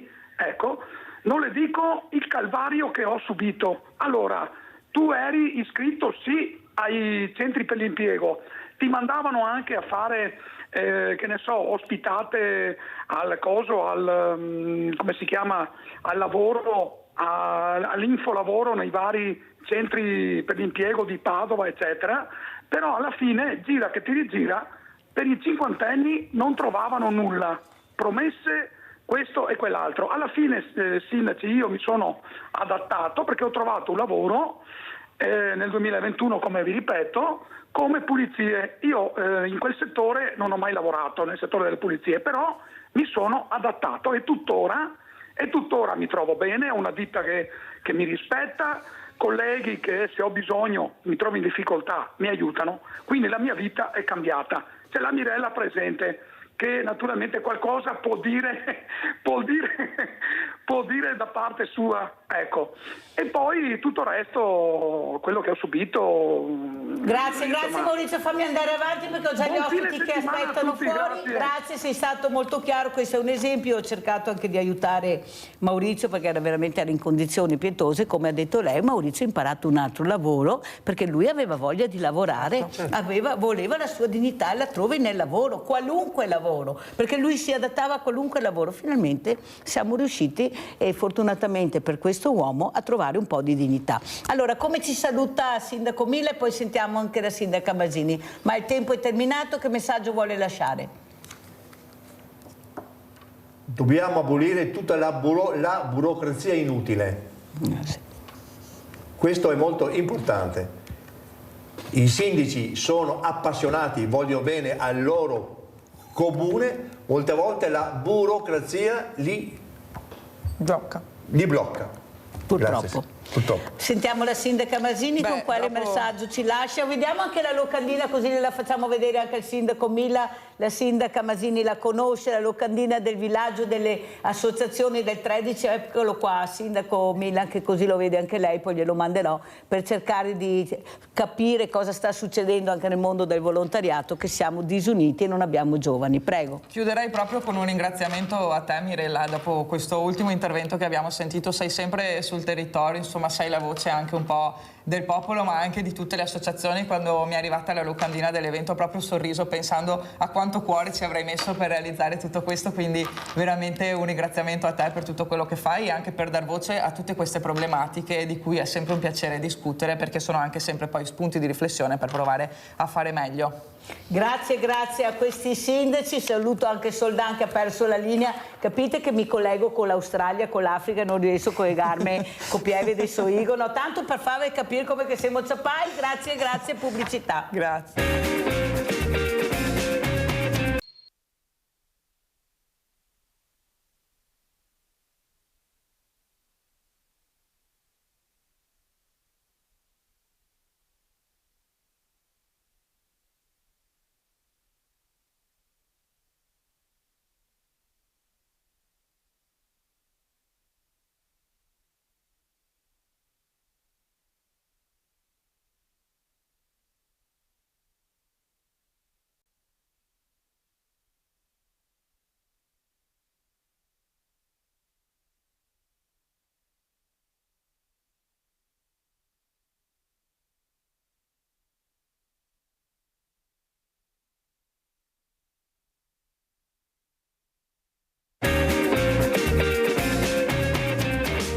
graditissimi ospiti. Abbiamo in presenza Maurizio Alberton, presidente associazione Farcela per persone autistiche. Prestate l'importanza di questa associazione. Saluto anche Arturo Lorenzoni, consigliere regionale, anche assessore mi sembra comunale, di tutto e di più, ma soprattutto una persona per bene con una certa sensibilità. Anche lui non ha la bacchetta magica, magari l'avesse, chissà quante cose riuscirebbe a risolvere, però purtroppo anche questi consiglieri, questi assessori possono fare quello che fanno. Allora io inizierei proprio da Maurizio Alberton. Maurizio, cosa ci racconti? Perché sei qui questa mattina? Perché io so che hai tante cose nel cassetto da raccontare, bei progetti che riguardano un po' tutti, ma soprattutto il mondo dell'autismo. Buongiorno a tutti intanto. Progetti ne abbiamo forse troppi, perché poi è difficile seguirli, però insomma ci mettiamo il cuore e l'anima per seguirli tutti. Allora io stamattina volevo un attimo dire 2 o 3 cose, non tantissime cose, però magari cercare di focalizzare su certi ambiti. Allora, prima cosa, visto che sono entrato, ho visto che c'è tutto il discorso diciamo a Venezia, c'è l'Amerigo Vespucci, il veliero, eccetera. Noi con Tender to Nave Italia, che è la Nave Italia, che è il terzo veliero della Marina, diciamo, della Marina Militare, abbiamo fatto un progetto, ed è un progetto che comunque c'è, si chiama Tender to Nave Italia, dove le associazioni possono partecipare a dei viaggi all'interno di questo veliero. Noi ad esempio, la nostra associazione con 10 ragazzi ad Ancona siamo andati giù e i nostri ragazzi sono stati 5 giorni da soli praticamente all'interno di questo veliero, non sono mai scesi per 5 giorni e hanno dovuto fare la vita da marinai, cioè è stata un'esperienza, qualcuno ha detto fantastica, favolosa. E quindi questa è una bella cosa, se qualche associazione importante è interessata, diciamo, ci vuole un sacco di tempo per organizzare questa cosa perché è difficile, ma comunque noi ci siamo riusciti ed è stata un'esperienza favolosa. Quindi c'è l'Amerigo Vespucci che fa una cosa e c'è la Nave Italia che, diciamo, fa una cosa per solidarietà nei confronti di persone svantaggiate, perché c'era l'associazione come la nostra, c'era l'associazione di ragazzi, diciamo, in un carcere, ad esempio minorile, che sono stati su per un periodo, ad esempio mi ricordo che era La Spezia e poi andavano a Livorno, quindi c'è tutta sta organizzazione molto bella. Un altro dei grossi nostri impegni in questo momento è il famoso PNRR. Con i fondi PNR abbiamo attivato un servizio di inclusione palestra dell'abitare, si chiama, dove abbiamo coinvolto 12 persone per portarli a una autonomia, diciamo, abitativa. Quindi la nostra abitazione che avevamo già presentato nel passato, che è stata ristrutturata, ora sta diciamo funzionando per questo progetto. Oltre a sollievo per i weekend per i ragazzi, diciamo, e famiglie, c'è anche durante la settimana, ci sono 12 persone che provano, diciamo, ad attivarsi per riuscire a vivere il più possibile in autonomia.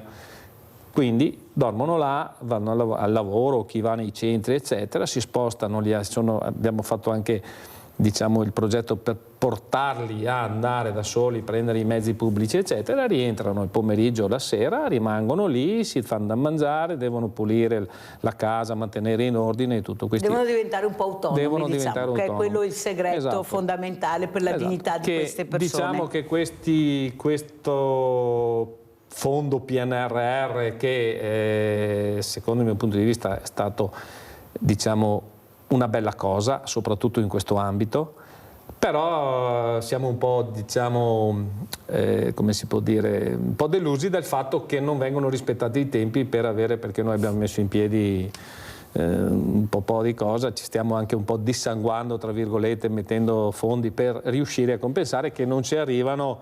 Qui magari l'assessore che allora ci lo sentiamo subito, Arturo Lorenzoni, vediamo se è riuscito a seguire, perché c'era un collegamento che andava e veniva, quello che ha detto Maurizio Alberton, che rappresenta questo mondo dell'autismo. Prego Lorenzoni. Sì, buongiorno a tutti, grazie, spero che adesso mi sentiate e sia tutto a posto. Sì, bene adesso. Ho sentito e condivido la preoccupazione e la difficoltà di attivare iniziative nel campo, diciamo così, di queste nuove dimensioni. Aia, parlato troppo presto. Vediamo se si sblocca. No, allora andiamo a vedere anche il video che ha mandato Alberton per capire cosa stanno facendo. Andiamo a teatro adesso.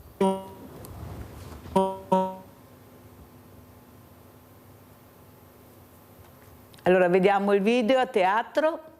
Eccolo qua.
Tanto complimenti Maurizio per riuscire a far volare questi ragazzi, li avete visti, ecco, soprattutto staccare la spina, sentirsi persone, vivere la quotidianità di qualsiasi altro ragazzo. Perché sei diventato volontario, poi presidente di questa associazione? Quando è successo, Maurizio? Allora, io ho un figlio di 26 anni che è stato anche qua, se ti ricordi, che diciamo ha un disturbo dello spettro autistico, quindi a 2 anni ci siamo accorti di questo problema e siamo andati, diciamo, ci siamo avvicinati ai servizi eccetera, e poi quando nel cammin di nostra vita, come diceva Dante, abbiamo incontrato altre persone che avevano gli stessi problemi che avevamo noi, di conseguenza si tende a chiedere, ad avere informazioni, a dire cosa hai fatto tu, magari vengono diciamo le esperienze vengono condivise, quindi magari uno può dire è un mutuo aiuto, no? A livello proprio, diciamo, di gestione della cosa. E è nata l'associazione, io sono entrato successivamente, però quest'anno 25 anni, diciamo il 25esimo noi come associazione. Avete capito, non da ieri. E la prima cosa che è stata fatta dall'associazione è stato mettere in moto, ed è successo a Castelfranco Veneto, diciamo un reparto di neuropsichiatria infantile che non c'era, ed è stato grazie all'associazione che sono stati coinvolti tutti i pediatri per avere la diagnosi precoce su questi problemi, su questi disturbi, che prima si interviene meglio è. Meglio è. Perché, allora vediamo che è arrivato, vediamo se riusciamo a collegarci con Lorenzoni, eccolo qua. Vediamo se resiste il collegamento, perché io mi collego, Lorenzoni fate qualcosa, perché mi collego con l'Africa, con l'Australia, e copieve del suo Igor, non mi riesco a collegarmi per dire, no, veramente siamo proprio presi bene. Prego Lorenzoni. No, voglio ringraziare Alberton perché iniziative come questa sono veramente preziose. E io credo che la qualità della vita in un territorio la si determina dalla capacità di dare risposte a esigenze speciali come quelle delle persone che hanno delle difficoltà, e queste associazioni, io conosco più il territorio di Padova rispetto a quello trevigiano, ma fanno delle cose incredibili. Io voglio ricordare gli Special Olympics di 2 settimane fa a Torino, ci sono stati dei ragazzi padovani che hanno vinto le medaglie ed è stata una festa vera quella, una festa bellissima in cui questi ragazzi hanno potuto confrontarsi a livello sportivo. In particolare, ecco, sono vicino ad un ragazzo che ha vinto la medaglia nello sci e che è veramente stato per lui un percorso di crescita, ma per lui e per tutte le persone che gli stanno intorno che è veramente straordinario. Per cui veramente, ecco, queste associazioni ci aiutano a vivere meglio alla fine, tutti, perché riuscire a dare risposte a questi bisogni vuol dire per tutti stare meglio. E quindi, ecco, io sono veramente grato e devo dire che a Padova ci sono tante iniziative che aiutano e che sono straordinarie. Non ultimo, e qui voglio fare pubblicità, diciamo così, c'è un bed and breakfast che è gestito interamente da persone con disabilità intellettiva, che è straordinario perché è veramente un posto speciale dove chi arriva si sente accolto, chi arriva sta bene e ha la possibilità di interagire con queste persone che hanno quell'entusiasmo, quella semplicità di relazione che veramente fa sentire a proprio agio tutti quanti. Per cui Senta Lorenzoni, visto che ha parlato di sci, devo correre perché purtroppo il tempo è anche tiranno, sembra tanto ma è poco questa ora che passeremo assieme. Ieri ho sentito il sindaco Sala, il sindaco di Torino, molto preoccupato per la situazione che si trovano proprio questi campionati che avremo, queste Olimpiadi, perché gli imprenditori non hanno investito, mancano soldi. È pronta anche la pista da bob, ma mancano gli imprenditori che sganciano la grana. Allora Lorenzo, non sarà che alla fine dovremo pagare noi cittadini, perché alla fine è sempre veramente la scarpa grossa che paga tutto questo monumento allo sport? Prego Lorenzoni. Ma vuole mettere il dito nella piaga lei, Mirella? Sempre, voglio dire, sempre Lorenzoni, anni sempre. Che stiamo denunciando il fatto che questa iniziativa rischia veramente di essere un capio intorno al nostro collo in termini economici, perché questo ritorno straordinario sul territorio, chi lo vede? Stiamo spendendo moltissimo, ho fatto l'esempio della pista da bob, che dal punto di vista industriale è stato un risultato incredibile, non avrei mai pensato che in un anno riuscissero a far scendere qualcuno nella pista, sono riusciti, tanto di cappello all'impresa che sta lavorando, ma i costi che rimarranno sono veramente, si parla di eredità olimpica, ma il rischio è che l'eredità olimpica sia un chiodo sui nostri figli.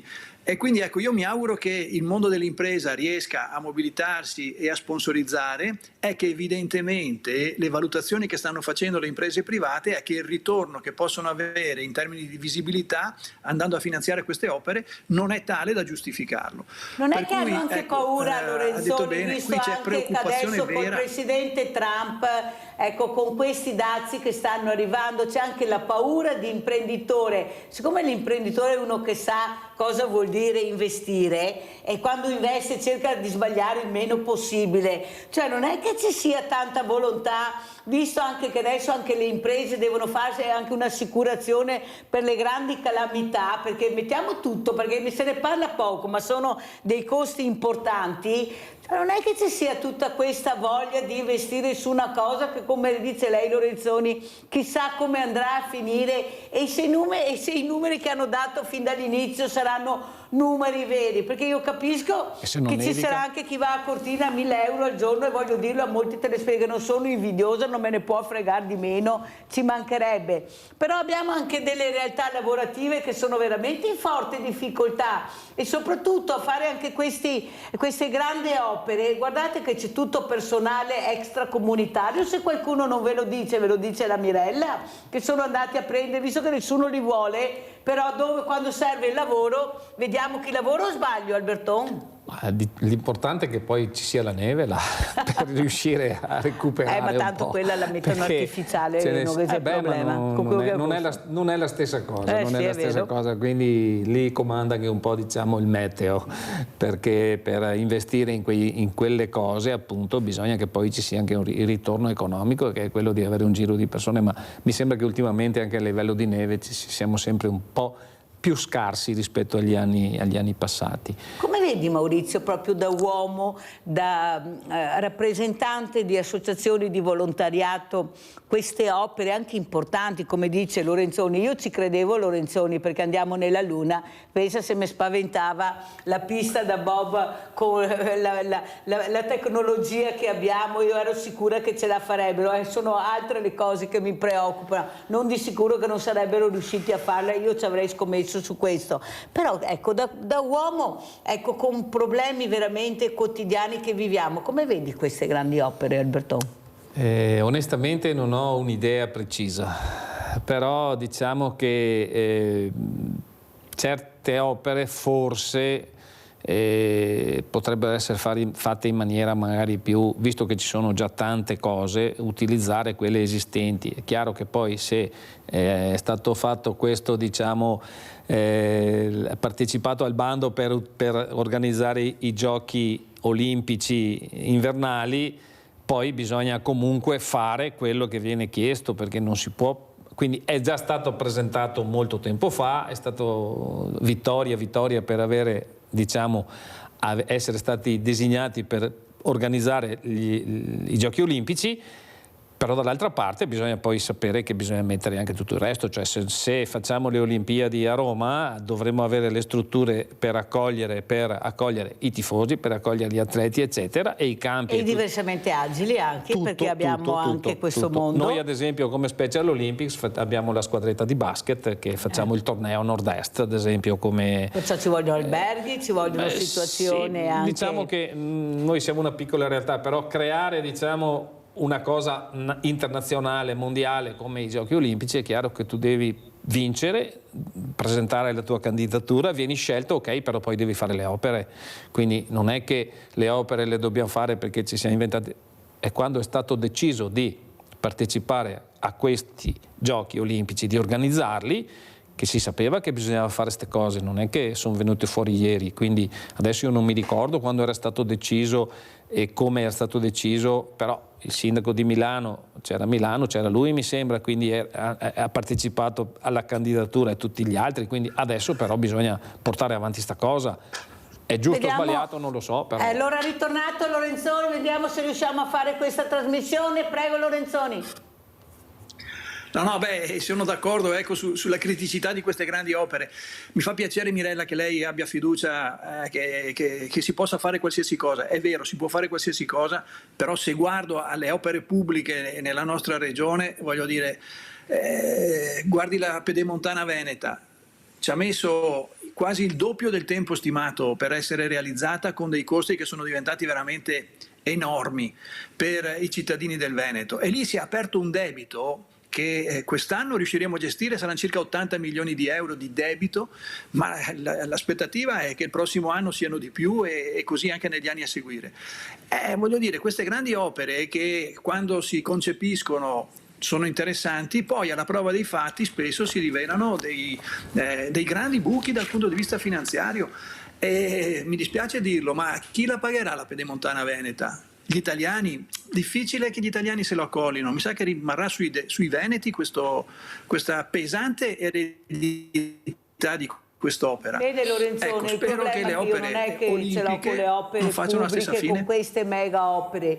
Il mio problema è che abbiamo la tecnologia che ci permette di fare veramente tutto. I soldi non è un problema, Lorenzoni, sì, perché i soldi li trovano in qualche maniera, perché siamo noi che paghiamo, Lorenzoni. È quello che io voglio far capire a casa, che sono soldi pubblici che vanno destinati su cose che il cittadino non è stato coinvolto, e quando sono milioni e milioni bisognerebbe fare dei referendum. Volete voi italiani fare questa cosa? Perché li paghiamo noi alla fine, non è che siano giuste o sbagliate, ma in questo momento, quando il paese è allo stremo delle forze, perché se non lo dice nessuno ve lo dico io, con una fragilità che abbiamo del territorio tutto, era il caso di spendere tutti questi soldi per queste opere? Questa è la mia domanda. E chi le pagherà dopo? Hanno i soldi per pagarli, oppure saremo sempre noi che dovremo pagare? Questo che mi preoccupa, che mi fa veramente impallidire. Abbiamo il nostro Vladimiro da Rovigo. Ciao Vladimiro caro.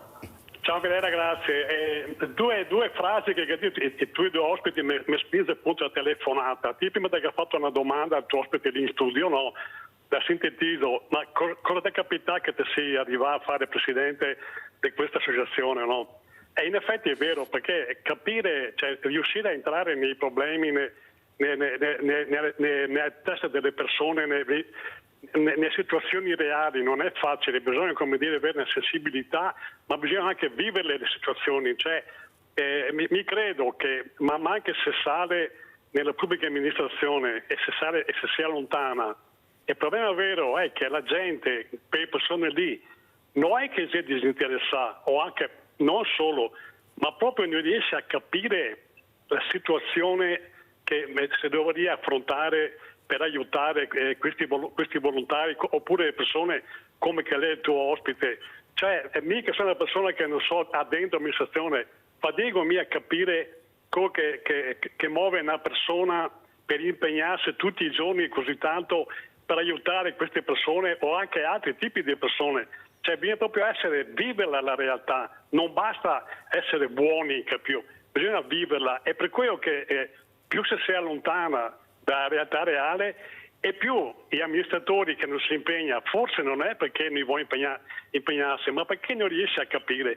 Lorenzoni, secondo me, è una persona che è intellettualmente onesta, e infatti una frase mi ha colpito, quando ha detto che lui non si aspettava che dal punto di vista industriale in un anno riuscisse ad arrivare che poi scendere i Bob. Allora, rispetto a Cortina, ho sempre detto, non mi pronuncio perché non so nella capacità di conoscenza generale, proprio in tutti i sensi, di dire è una cosa buona o non è una cosa buona. Mi però ho contestato sempre, e chiudo, un modo di fare, cioè così come Lorenzoni ha detto che lui non si aspettava che riuscisse a completare in un anno l'opera, e quindi mi dico tutte quelle persone che un anno fa, a prescindere, me ne ricordo tantissimi, e diceva assolutamente non riuscirà a completare. Non può anche essere che il discorso che può anche succedere, cioè in un contesto l'accusa che tra un anno, 2 anni o 5 anni sarà un buco finanziario, Cortina, ma non è più giusto invece di scendere come che fa alcuni suoi colleghi del Consiglio regionale del PD, cioè che è tranchante proprio. Non è meglio invece di accusare sicuramente sarà un buco finanziario, via parlando, dire podaria essere, perché già come che ha sbagliato una persona a prevedere che non sarebbe mai riuscito a far scendere in un anno i Bob o i slittini, non può anche essere che per un miracolo o per questioni che adesso non conosciamo invece diventerà una roba che potrebbe anche tornare utile dal punto di vista economico e sociale anche a Cortina. Molto chiaro Vladimiro, grazie, devo andare avanti, sei stato chiaro comunque. Ti ringrazio, sentiamo come risponde Lorenzoni a Vladimiro. No, io ringrazio il signor Vladimiro, e effettivamente bisogna sempre dare fiducia, dare speranza a tutto. Rimane che anche se si riuscirà a fare le Olimpiadi, poi la stima sui costi di gestione della pista è di circa 1 milione all'anno. 1 milione all'anno, riuscire ad avere entrate per 1 milione all'anno non è semplice dal punto di vista proprio dell'organizzazione.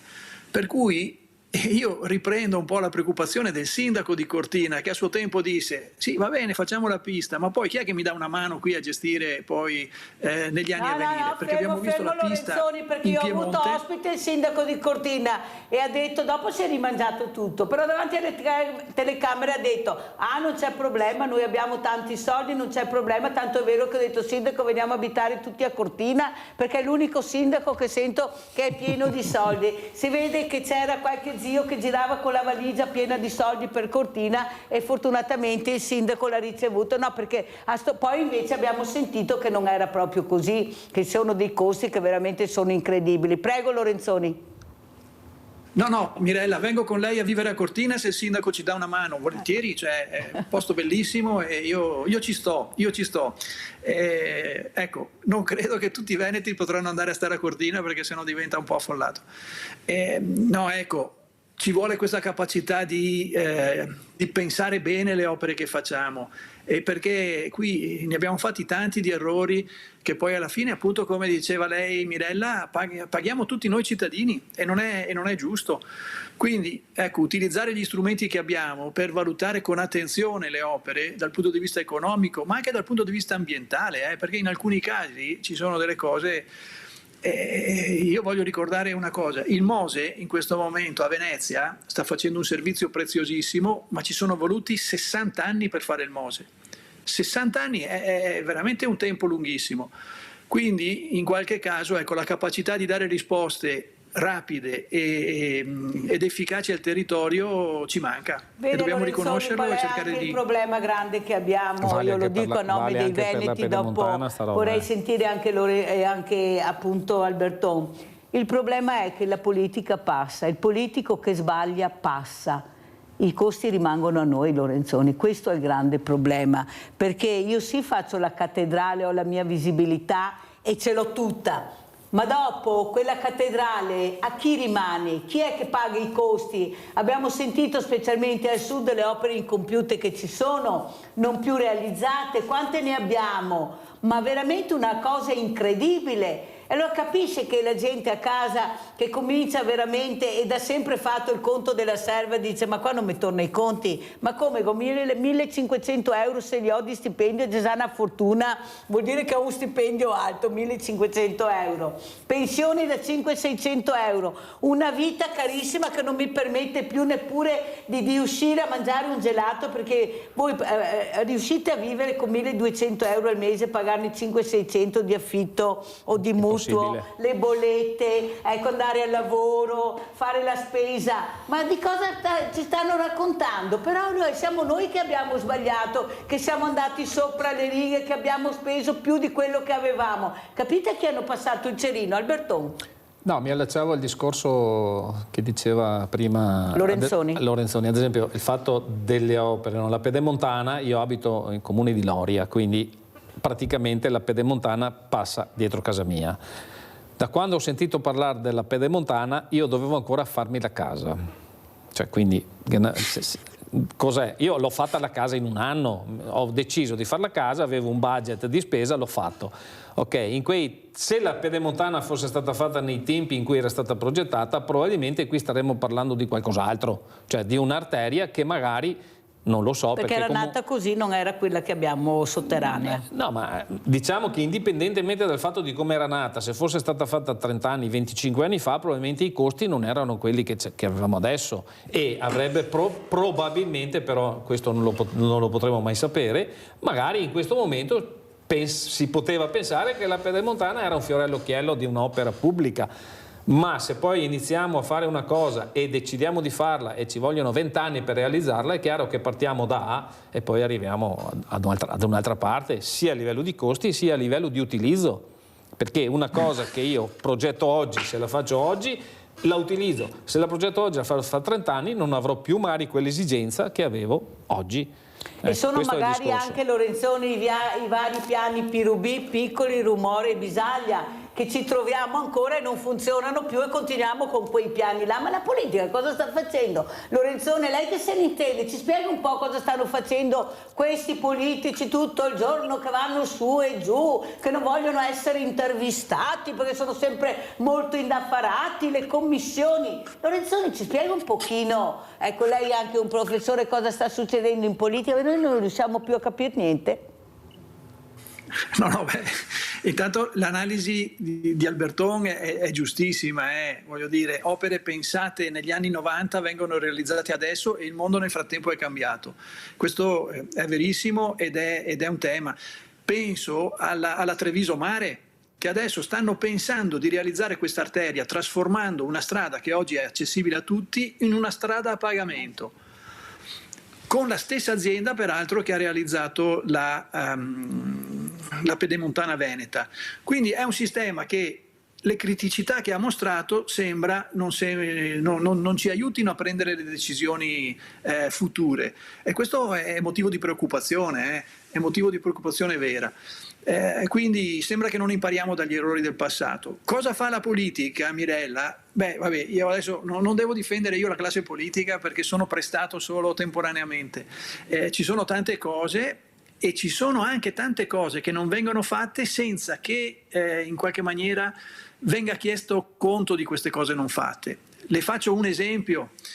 La riforma delle IPAB, gli istituti di assistenza per le persone anziane, è stata richiesta da una legge del 2000 e ancora non è stata fatta nella regione del Veneto. Perché ci abbiamo messo 25, chi lo sa quanti anni, perché ancora penso che in questa legislatura non la faremo, per fare una riforma che la legge ci chiede da 25 anni. Perché da ieri mattina parlo proprio di questo, di RSA, di IPAB, dove questa mattina si legge che ci sono 3.000 persone diversamente giovani in attesa di entrare in una RSA. Certo. Ma non solo, ci sono persone che non riusciranno mai a entrare visto le condizioni economiche, le pensioni che hanno in una RSA. E poi anche ieri molti hanno cercato, non la Mirella, di spostare tutto al governo di Roma. Ho detto guardate che però le RSA riguardano anche le regioni, perché il governo dà i soldi alle regioni per portare a termine queste cose, questi progetti. E qua si ferma tutto perché nessuno dà risposte. C'è qualcuno, ecco, lo spieghi lei Lorenzoni, perché se lo spiega la Mirella c'è la Mirella. No, le cose stanno così. Ci sono queste, io ho avuto anche i direttori della RSA, i presidenti, e dicono la regione non ci ascolta, la regione sto parlando. È vero o non è vero? Com'è la situazione? Perché questi numeri che ho letto stamattina fanno molto riflettere. Qui non è che queste persone possono aspettare in eterno che qualcuno si decida ad ascoltare, e queste case, abbiamo sentito anche i sindaci, ci sono anche imprenditori che mettono a disposizione, ma la burocrazia li blocca. Oltre alla burocrazia c'è anche qualcos'altro che li blocca. Siamo sempre in campagna elettorale, che quando si è in campagna elettorale si ferma tutto, non va avanti niente, in attesa di vedere cosa succederà. Prego Lorenzoni. No, la sua analisi è correttissima, Mirella.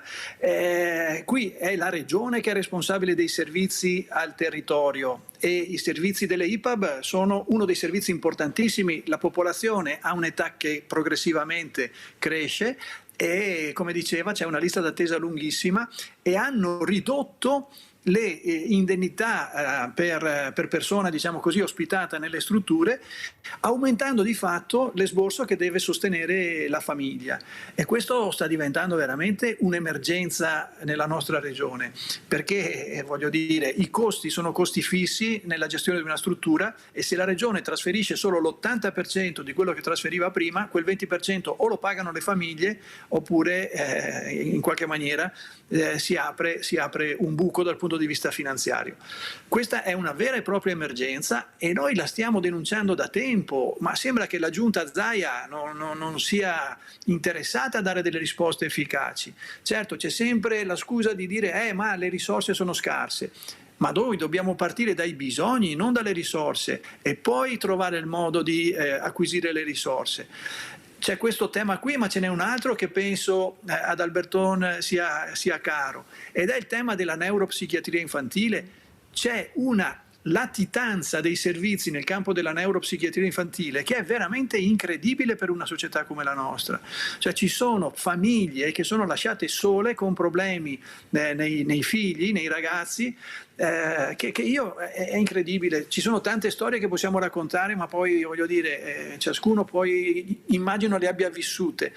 E qui noi è da anni che chiediamo delle risposte efficaci.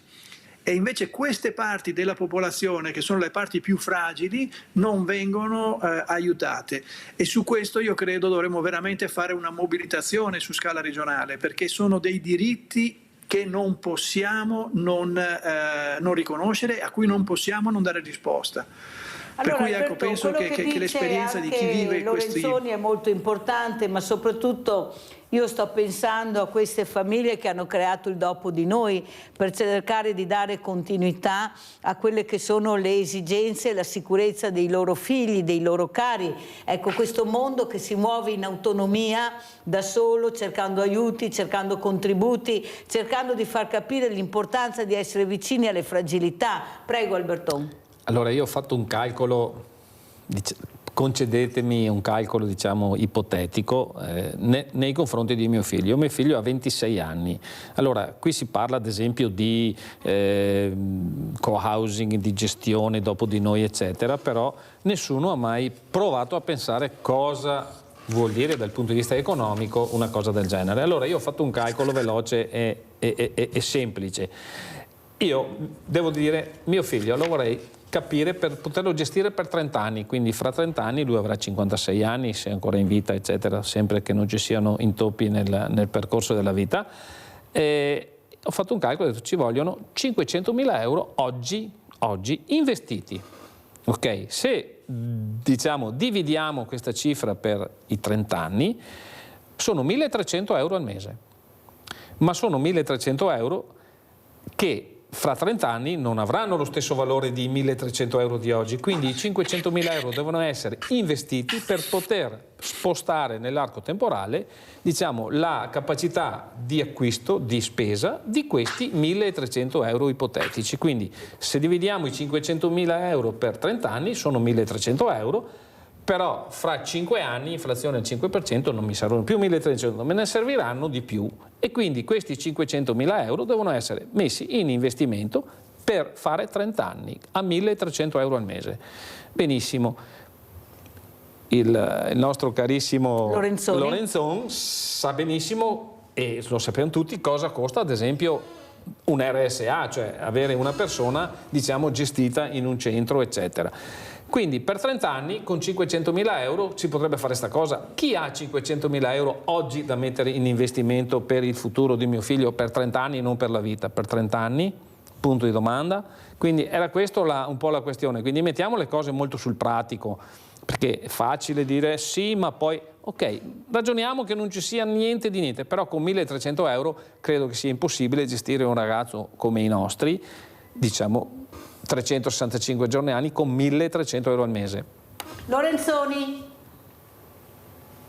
Sono d'accordissimo, però ecco, non devono essere le famiglie che si fanno carico di questa cosa, dobbiamo essere tutti che ci facciamo carico. Qui la riorganizzazione dei servizi sulla base, c'è stata una riforma che è stata fatta lo scorso anno e che ha introdotto i nuovi bacini di utenza, non sono più i comuni direttamente che si fanno carico di tutti i servizi sociali, ma sono i nuovi distretti del sociale. E qui è il momento in cui poter riorganizzare i servizi e dare delle risposte. Servono risorse finanziarie? Sì, però serve anche diciamo così, ripensare il bilancio della regione tenendo conto che i bisogni sono diversi. Voglio dire, oggi la spesa sanitaria è molto diversa da quella di 20 anni fa, di 30 anni fa. Pensate a quanti giorni mediamente di ricovero ci sono per le diverse patologie. Un tempo per operare, non lo so io, un legamento si stava una settimana in ospedale negli anni 90, io ricordo. Oggi si sta un giorno, cioè i costi sono molto diversi. Viceversa, molte patologie delle persone anziane piuttosto che le malattie croniche hanno molti più costi. Ecco, bisogna ripensare, ribilanciare il nostro bilancio, però quello che ho visto io in regione è che il bilancio si fa prendendo il bilancio dell'anno precedente e facendo delle piccole modifiche, cioè con la stessa struttura, con lo stesso approccio. In questo modo non riusciamo a dare delle risposte alla qualità di vita delle persone con fragilità, che un tempo era molto meno prioritario nella nostra società, cioè voglio dire si tendeva a non vedere questi bisogni. Oggi per fortuna li vediamo, ma non siamo capaci di dare le risposte, e su questo io voglio veramente stimolare tutti a fare un pensiero. Dobbiamo introdurre una discontinuità nella nostra capacità di spesa. Se no, la riforma che è stata fatta nell'organizzazione dei servizi sociosanitari non avrà nessuna efficacia. Senta Lorenzoni, mi è venuta un'idea, sai, io le idee le dico pubblicamente, dopo ognuno riflette come vuole. Una volta c'erano le GESCA che venivano trattenute direttamente nella busta paga. Perché non tratteniamo i politici, visto veramente cosa riescono a portarsi a casa a fine mese, un aiuto tipo un GESCA invece magari per le RSA, per aiutare appunto le fragilità, dal stipendio che prendono. Ogni mese magari uno di loro lascia giù 1.000 euro, perché mi risulta che i stipendi dei politici siano dei 7.000 euro in su. Allora noi parliamo dell'operaio che vive con 1.200 euro, parliamo di pensionati che vivono con 500 euro e parliamo di politici che prendono dei 7.000 euro in su. Tendono sempre a diminuire le cifre, le vere non le sappiamo mai, lordi, netti, ci raccontano di tutto e di più, poi alla fine invece noi vorremmo anche fargli capire che sappiamo cosa prendono, non è che non lo sappiamo. Io lo faccio dire anche pubblicamente, chiedo anche a Lorenzoni se vuole dirlo anche lui pubblicamente, sarebbe anche una buona e importante cosa, perché noi saremmo stanchi, ecco, di pagare persone che non riusciamo a capire cosa fanno.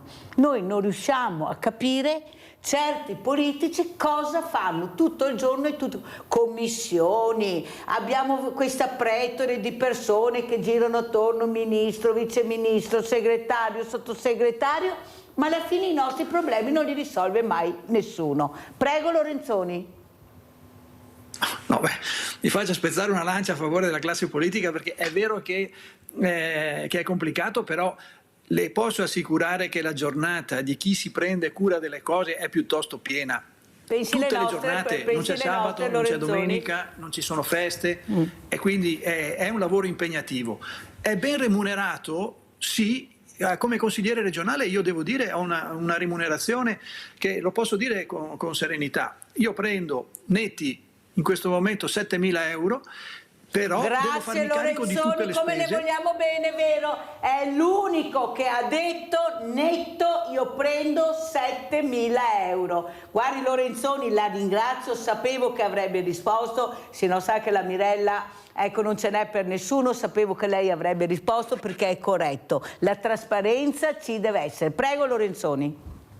No, ecco, ma mi lasci finire, perché io prendo 7.000 euro, però devo pagare i miei collaboratori. Per cui io ho due persone. Questo è un problema suo. Noi sappiamo che Lorenzoni al netto prende, come tutti i consiglieri regionali, 7.000 euro. Basta. Poi, giustamente, ognuno ha le sue spese, anche noi altri, sa Lorenzoni. Non vi dico anche a noi altri che spese che avemo. Prego Lorenzoni. Se ga bloccato, che detto stipendio, se ga blocca tutto. Se ga blocca tutto con stipendio. Allora, noi non vogliamo criticare, non è questo. Assolutamente. È il problema di capire veramente le difficoltà che vive. L'importante è che siano spesi bene. Bravo, guadagnati bene. Maurizio. Nadia, vai Nadia. Ciao Mirella, buongiorno ai tuoi ospiti. Ciao cara. Niente, questa mattina guardando il telefono mi leggo che allora vuol dire che ci sono controlli e controlli. Se noi apriamo il negozio abbiamo la finanza subito che ci viene a controllare. Hanno trovato delle ditte, 4 imprenditori cinesi, 4.300.000 euro di IVA non versata. E allora che controlli fanno? Che controlli fanno se si sono accorti adesso a trovare un'IVA versata di questa cifra? Ma allora devono controllare tutti? O hanno avuto delle bustarelle sotto banco? Perché mi dà da pensare. Quanta burocrazia ci vuole per aprire un negozio? Loro lo aprono stamattina e fra 3 mesi cambiano gestione e allora l'IVA non va versata. E chi lo sa quante cose non verrà versate. Però questi ce li troviamo noi da pagare. Cosa ne pensate? Allora, dovrebbero avere ville, auto di lusso. Ma non so dove siamo arrivati qua in Italia. Qua in Italia è una cosa indecente.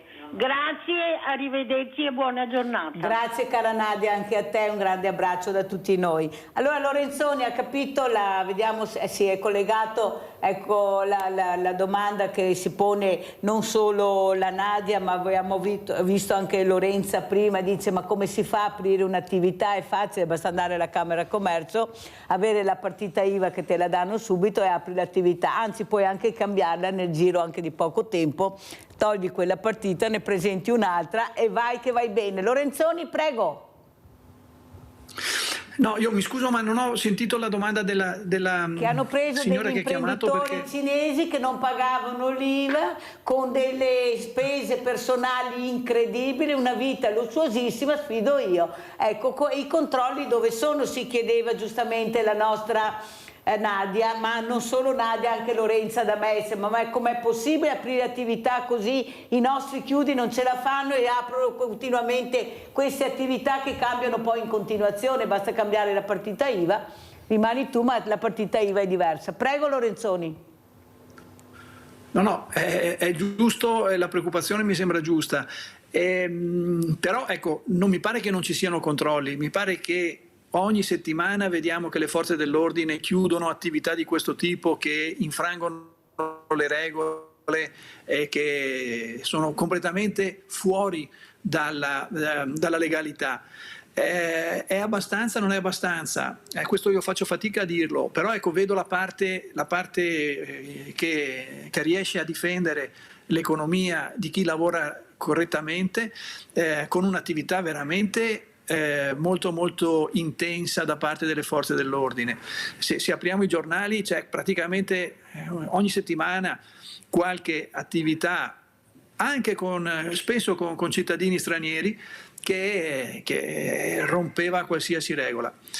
Quindi ecco, vero che è faticoso aprire e gestire un'attività, che la burocrazia spesso è una montagna che ci piomba addosso, però è anche vero che le forze dell'ordine e la Guardia di Finanza sono molto attenti. A Padova per esempio c'è un edificio che è diventato un po' una base operativa per l'ospitalità da parte della comunità cinese e proprio in questa settimana è stata oggetto di un controllo e di un intervento da parte della Guardia di Finanza. Per cui ecco, io vedo che i controlli ci sono e in qualche maniera tutelano la nostra economia.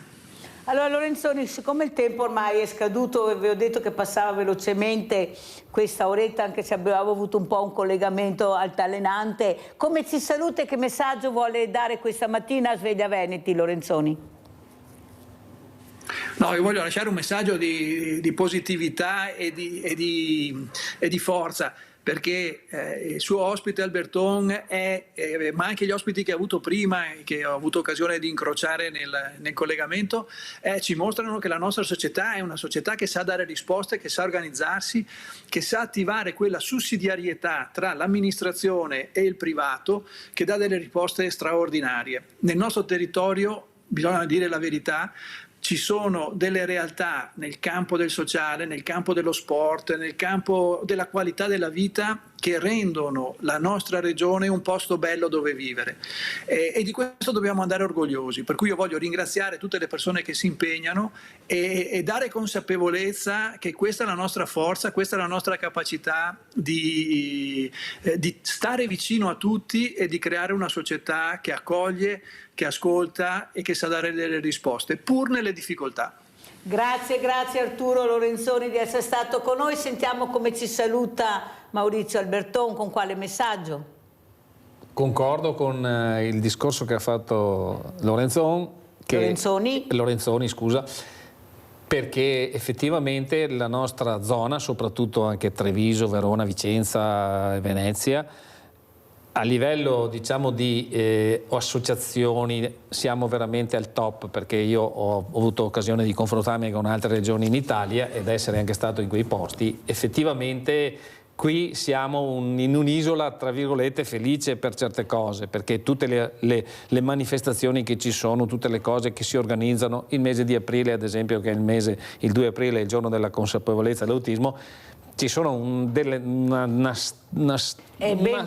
dice la Mirella, un sacco di manifestazioni fra cui partecipiamo anche noi, parteciperemo eventualmente anche la vostra. Aprile. Il 6 aprile c'è la marcia in blu a Treviso, ma la settimana scorsa Lorenzoni aveva a che fare con Pieve di Soligo, mi aveva accennato. No, c'era prima il sindaco di Pieve di Soligo. Perché venerdì scorso ero ospite a Castelfranco all'Accademico, dove i Lions hanno organizzato una serata per fare, portare avanti un progetto di autismo per inserimento lavorativo dei ragazzi. Quindi noi siamo battaglieri, andiamo avanti, non ci fermiamo, e comunque, ripeto, avremo sempre bisogno poi della parte politica per quanto riguarda le scelte, dove poi non potremo più intervenire noi, solo questo dico. Al momento noi siamo sul pezzo, poi finché ci riusciamo poi dovremo avere il ricambio, dovremo avere la gestione del futuro, sarà comunque in capo alla politica. Grazie anche a Maurizio Alberton, presidente associazione Farcela, ce la faranno senz'altro, visto la tenacia con la quale lavorano veramente, e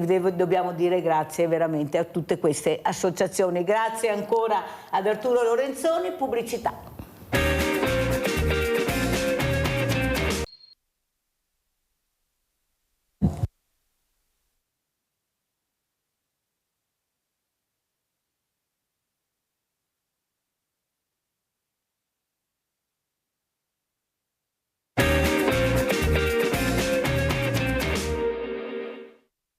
Intanto grazie per l'opportunità di portare il nostro punto di vista, le nostre ragioni, se volete, però direi di fare un punto un attimo da un punto di vista amministrativo di qual è la situazione adesso, per anche tarare in un certo senso la situazione. Noi siamo il comune dove fatalmente si è calato questo grosso progetto della Regione Veneto, che era la cassa di laminazione da 50 milioni di metri cubi d'acqua. Tenete conto che non ne abbiamo trovate di pari in alveo del fiume, almeno in Europa, e in area, soprattutto area protetta, area SIC e ZPS. L'avete visto dalle immagini, quelle foto là sono foto che fanno certe volte i professionisti della fotografia, certe volte i concittadini, quando si trovano giù nelle grave e vedono queste cose un po' particolari. Allora, attualmente adesso siamo nella situazione in cui la Regione, con uno studio di fattibilità, che è quello su cui abbiamo basato 1000 riflessioni, ha ottenuto dallo Stato un finanziamento di 1.200.000 e passa euro per fare la progettazione, che mi dicono a breve potrà essere resa pubblica, e su consiglio degli organi politici nelle sedi opportune porteremo le nostre osservazioni. In realtà il momento adesso è quanto mai importante, Mirella, perché è questa forse l'occasione che abbiamo per sensibilizzare, per far capire che magari le vie che si possono adottare possono essere anche altre. Condivido pienamente le parole di Valentina, che dice non dobbiamo vedere il territorio solo di un comune, non dobbiamo vedere i pericoli che ha il territorio solo di un comune, ma anche il patrimonio dei comuni, non è solo di quel comune là.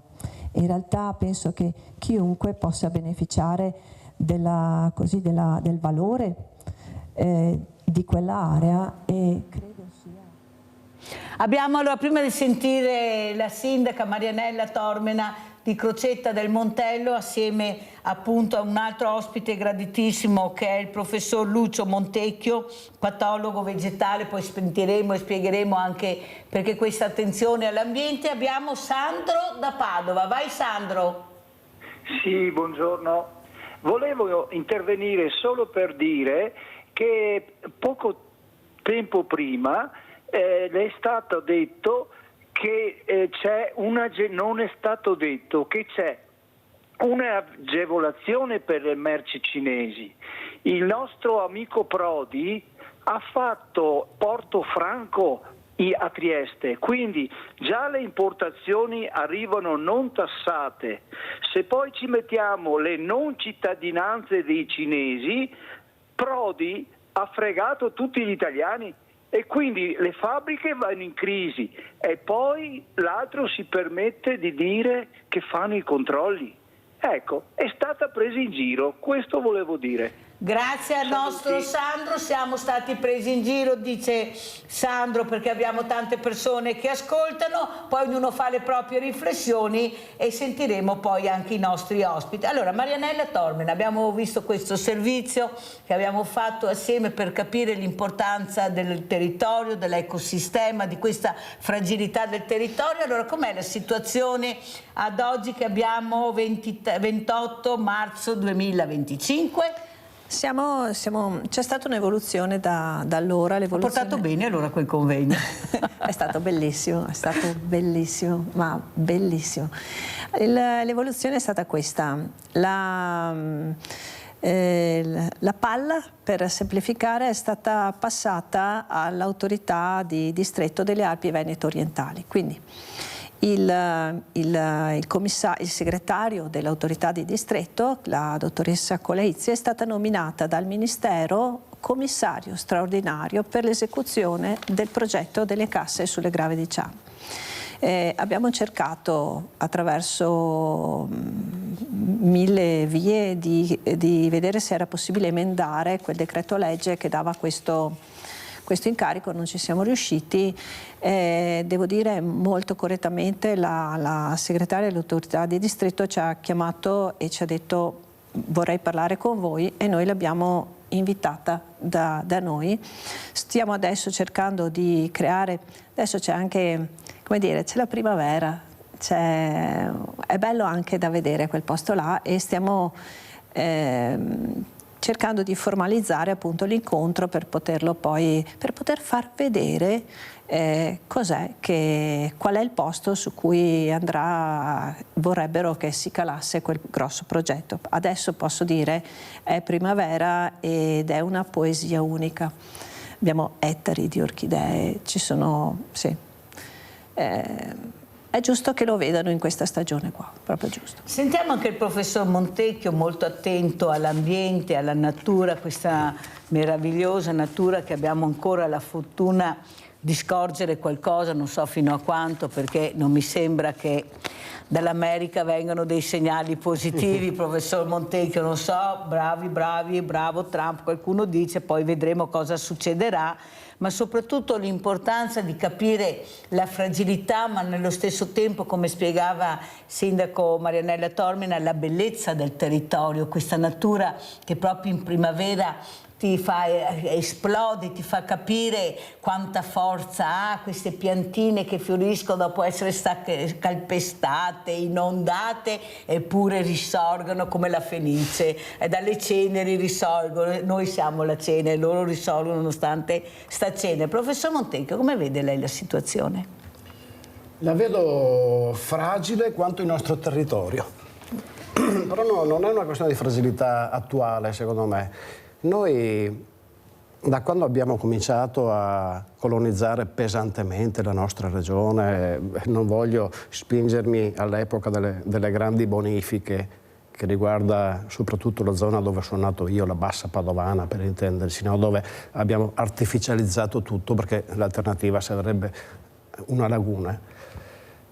Però pensiamo banalmente a pochi decenni fa, al disastro del Vajont, cioè non abbiamo ancora imparato che il cemento non necessariamente fa bene, mentre il cemento è diventato il grande ingrediente di qualsiasi opera nel territorio negli ultimi almeno 50-60 anni. È facile, è economico, costa un sacco in termini di inquinamento a farlo, costa un sacco in termini di inquinamento a smaltirlo. Eppure, appunto, invece di pensare a una visione diversa dei nostri ambienti, compreso sicuramente l'asta del Piave, ma di tutti i nostri grandi fiumi, continuiamo a pensare di risolvere un problema con qualcosa che poi potrà comunque manifestarsi come un problema. Cioè, mettiamo sempre delle pezze sperando che un domani possa andare meglio, invece ne abbiamo ampia testimonianza che non è assolutamente così.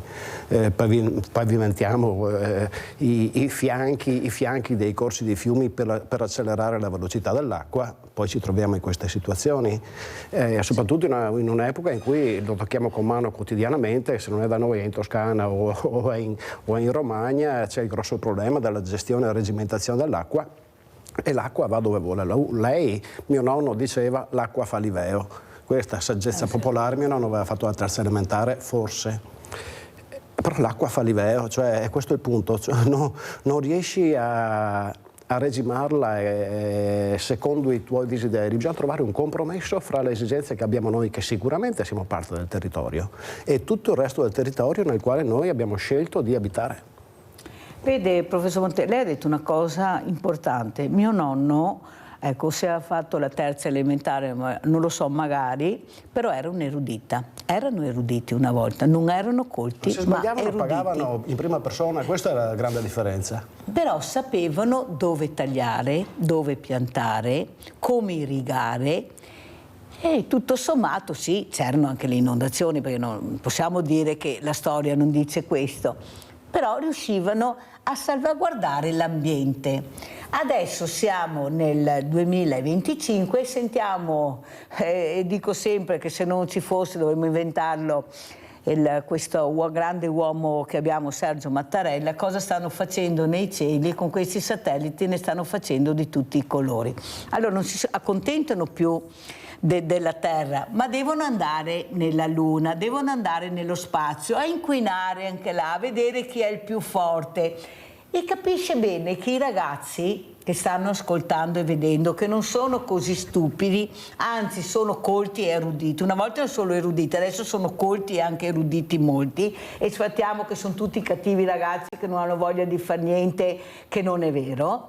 Forse stanno veramente dicendo cosa sta succedendo, e io ho detto, Marianella Tormena, che darei il voto ai sedicenni, come lo fanno anche in altre realtà, perché non è che scopro l'acqua calda di sicuro, perché come gli diamo il patentino per metterli in una strada, perché glielo diamo, forse dobbiamo responsabilizzarli di più e vedere anche cosa chiedono, cosa dicono. E qualcuno mi ha detto ma non sono in grado di capire, non sono preparati. Allora io rispondevo, perché secondo te il quarantenne, il sessantenne, l'ottantenne è preparato a questa politica? Non sembra che forse dovremmo ascoltarli di più e metterli alla prova, questi ragazzi che forse hanno le idee più chiare proprio sull'ambiente, perché è là che li troviamo, sono loro che protestano anche per noi con queste manifestazioni. Io non vedo i diversamente giovani, sono loro che dicono ma il nostro futuro dov'è, dove sarà?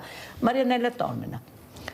Se posso dire quello che penso che la mia generazione, i cinquantenni, strumenti per capire l'ambiente, per capire il territorio proprio nella sua natura, ne ha avuti pochissimi, indipendentemente dal livello di studio. C'è un gran lavoro, io sarò sempre grata, anche per esempio noi abbiamo il Comitato per la tutela dei gravidi di Ciano che sta facendo un lavoro incredibile da questo punto di vista, e si cerca di collaborare con le scuole per fornire strumenti conoscitivi, perché è vero che si va in quella direzione, bisogna essere anche positivi, non bisogna buttare via così tutto quanto e far di un'erba un fascio, perché le cose belle ci sono. Il problema è che occorre dare strumenti formativi a queste persone, poi ragioneranno con la loro testa. Ma adesso per esempio noi a Crocetta abbiamo una mostra sulla biodiversità, ma io sfido chiunque a fargli dire cos'è la biodiversità, cioè, e te resta là. Allora il problema qual è? Il problema è proprio far sì che la prossima generazione, quelli che si troveranno a fare le scelte politiche dopo di noi, abbiano tra tutti gli strumenti che servono per vivere bene anche domani, abbiano anche quelli. La nostra generazione non li ha avuti. Quelli prima di noi forse li hanno vissuti sul campo, Noi siamo una terra di mezzo e veramente viviamo così. E i danni che stiamo facendo in un certo senso si vedono. Il problema qual è? Il problema è che i prossimi, siccome di spazio, di ambiente, di biodiversità gliene resterà pochissima, è meglio che imparino a salvarla.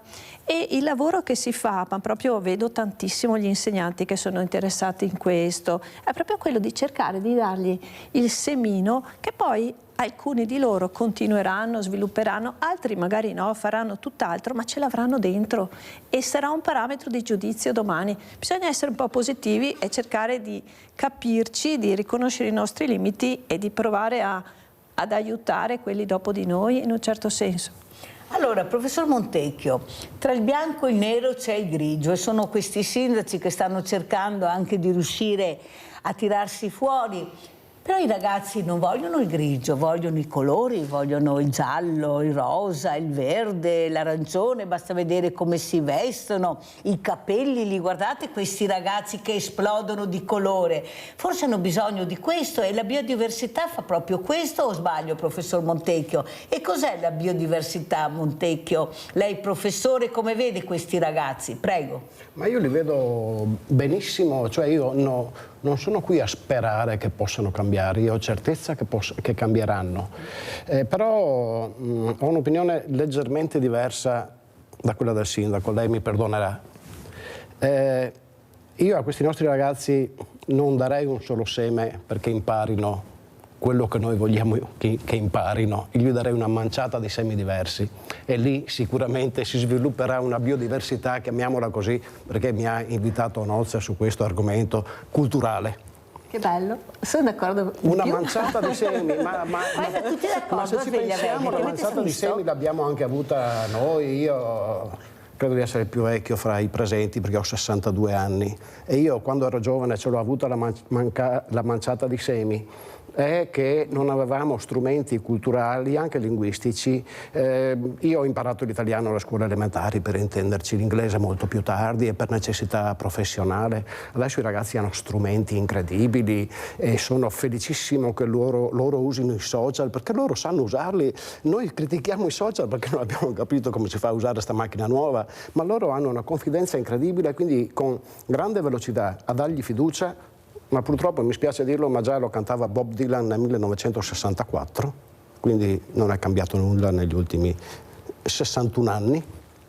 E continueremo a dirci, già l'abbiamo detto così tante volte negli ultimi anni, no? Diamo fiducia ai giovani, largo ai giovani, tutte queste frasi fatte che assomigliano molto a quelle frasi fatte tipo il nuoto è uno sport completo, quelle frasi che sono sempre buone per ogni occasione. Allora prendiamo la forza di farlo. Quando lo facciamo? Stasera lo facciamo, non facciamolo domani, non facciamolo fra una stagione. E quindi sta manciata insieme, diamola sotto ogni forma culturale. Io ho assoluta certezza, sono pronto a scommettere moltissimo su questo nuovo rinnovamento culturale. Pensi, professore, che ho avuto una ragazza che studia il violino, perciò un'arte bellissima, una musica bellissima. Alla mia domanda, come vedete il vostro futuro? E lei mi ha risposto, siamo ottimisti, Mirella.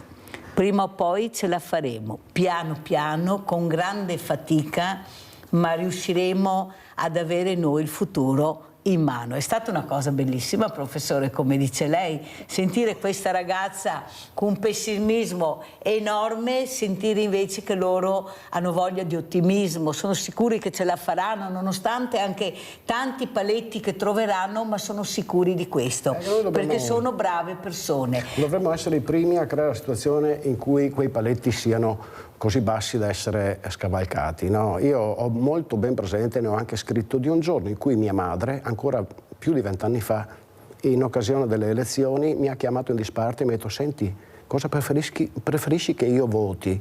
perché per me non cambia niente oramai, no? Sono così anziana che non mi cambierebbe niente. Questi piccoli gesti della quotidianità. Quanti anni aveva, professore, quando sua mamma gli ha chiesto cosa voto?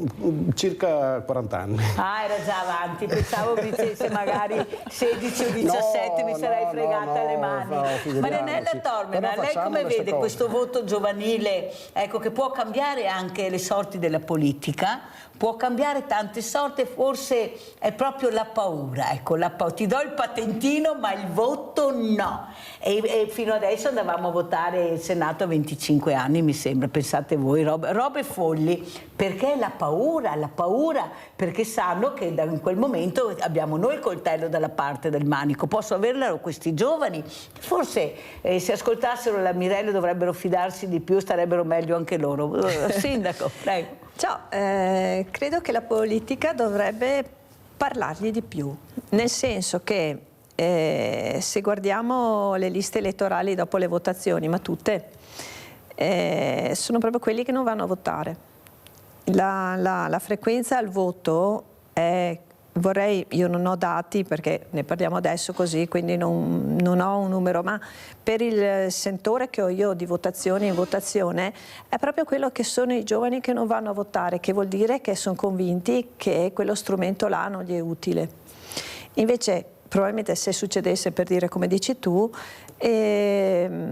la politica dovrebbe cambiare la sua forma di dialogo e sarebbe portata a parlare, a interessarli, a coinvolgerli, a fare magari anche programmi che possano essere più attinenti.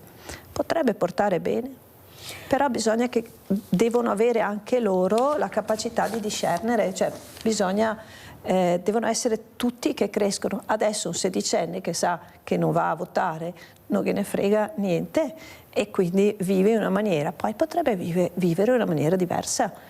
Deve esserci una maturità. Responsabilizzarli anche di più, sì, perché non sono proprio così ignoranti, anzi se parlate assieme, e guardate che quelli che alzano l'asticella che voi vedete che sono come classificati i peggiori, sono quelli che forse se si scava dentro hanno delle potenzialità enormi, ecco, forse le tirano fuori nella maniera sbagliata perché non trovano qualcuno che li prenda per mano e che gli faccia fare altri percorsi. Lo sport è tutto a pagamento, qualsiasi cosa, la scuola, professor Montecchio, li ospito molte volte, vorrebbero una scuola diversa, non solo didattica, vorrebbero essere più protagonisti. Il mondo del volontariato non ha giovani, ma perché non li abbiamo accompagnati come nella politica, dice Marianella Tormena, non li abbiamo accompagnati nel mondo del volontariato, loro sono stanchi di sentire le lezioncine in classe, sono questo, bisogna portarli, farli toccare con mano, farli diventare loro i protagonisti.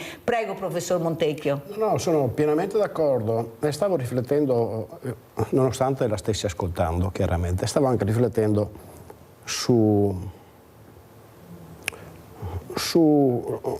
un aspetto culturale che chiaramente non riguarda solo noi, che probabilmente ci deriva anche da certa informazione attraverso i mass media, attraverso il cinema, non ne ho idea, però io a fronte del fatto, allora io intanto quotidianamente c'è da dire che lavoro con ragazzi che hanno 21 anni, 22 anni, quindi sicuramente hanno una maturità ben diversa da un sedicenne, da un 14enne e 13enne, però cosa c'è in mezzo? C'è che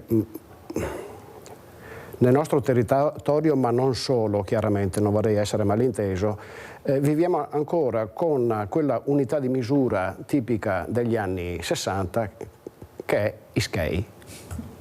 E davanti a Ischei noi siamo disposti a sacrificare il nostro territorio. Questo è il punto. Questo è il punto. Abbiamo così violentato il nostro territorio e se alla fine tu vai a fondo delle motivazioni per cui è stato fatto qualcosa, adesso c'è una bella differenza fra progresso e sviluppo, ci diceva Pasolini ancora 50 anni fa, tra l'altro, no?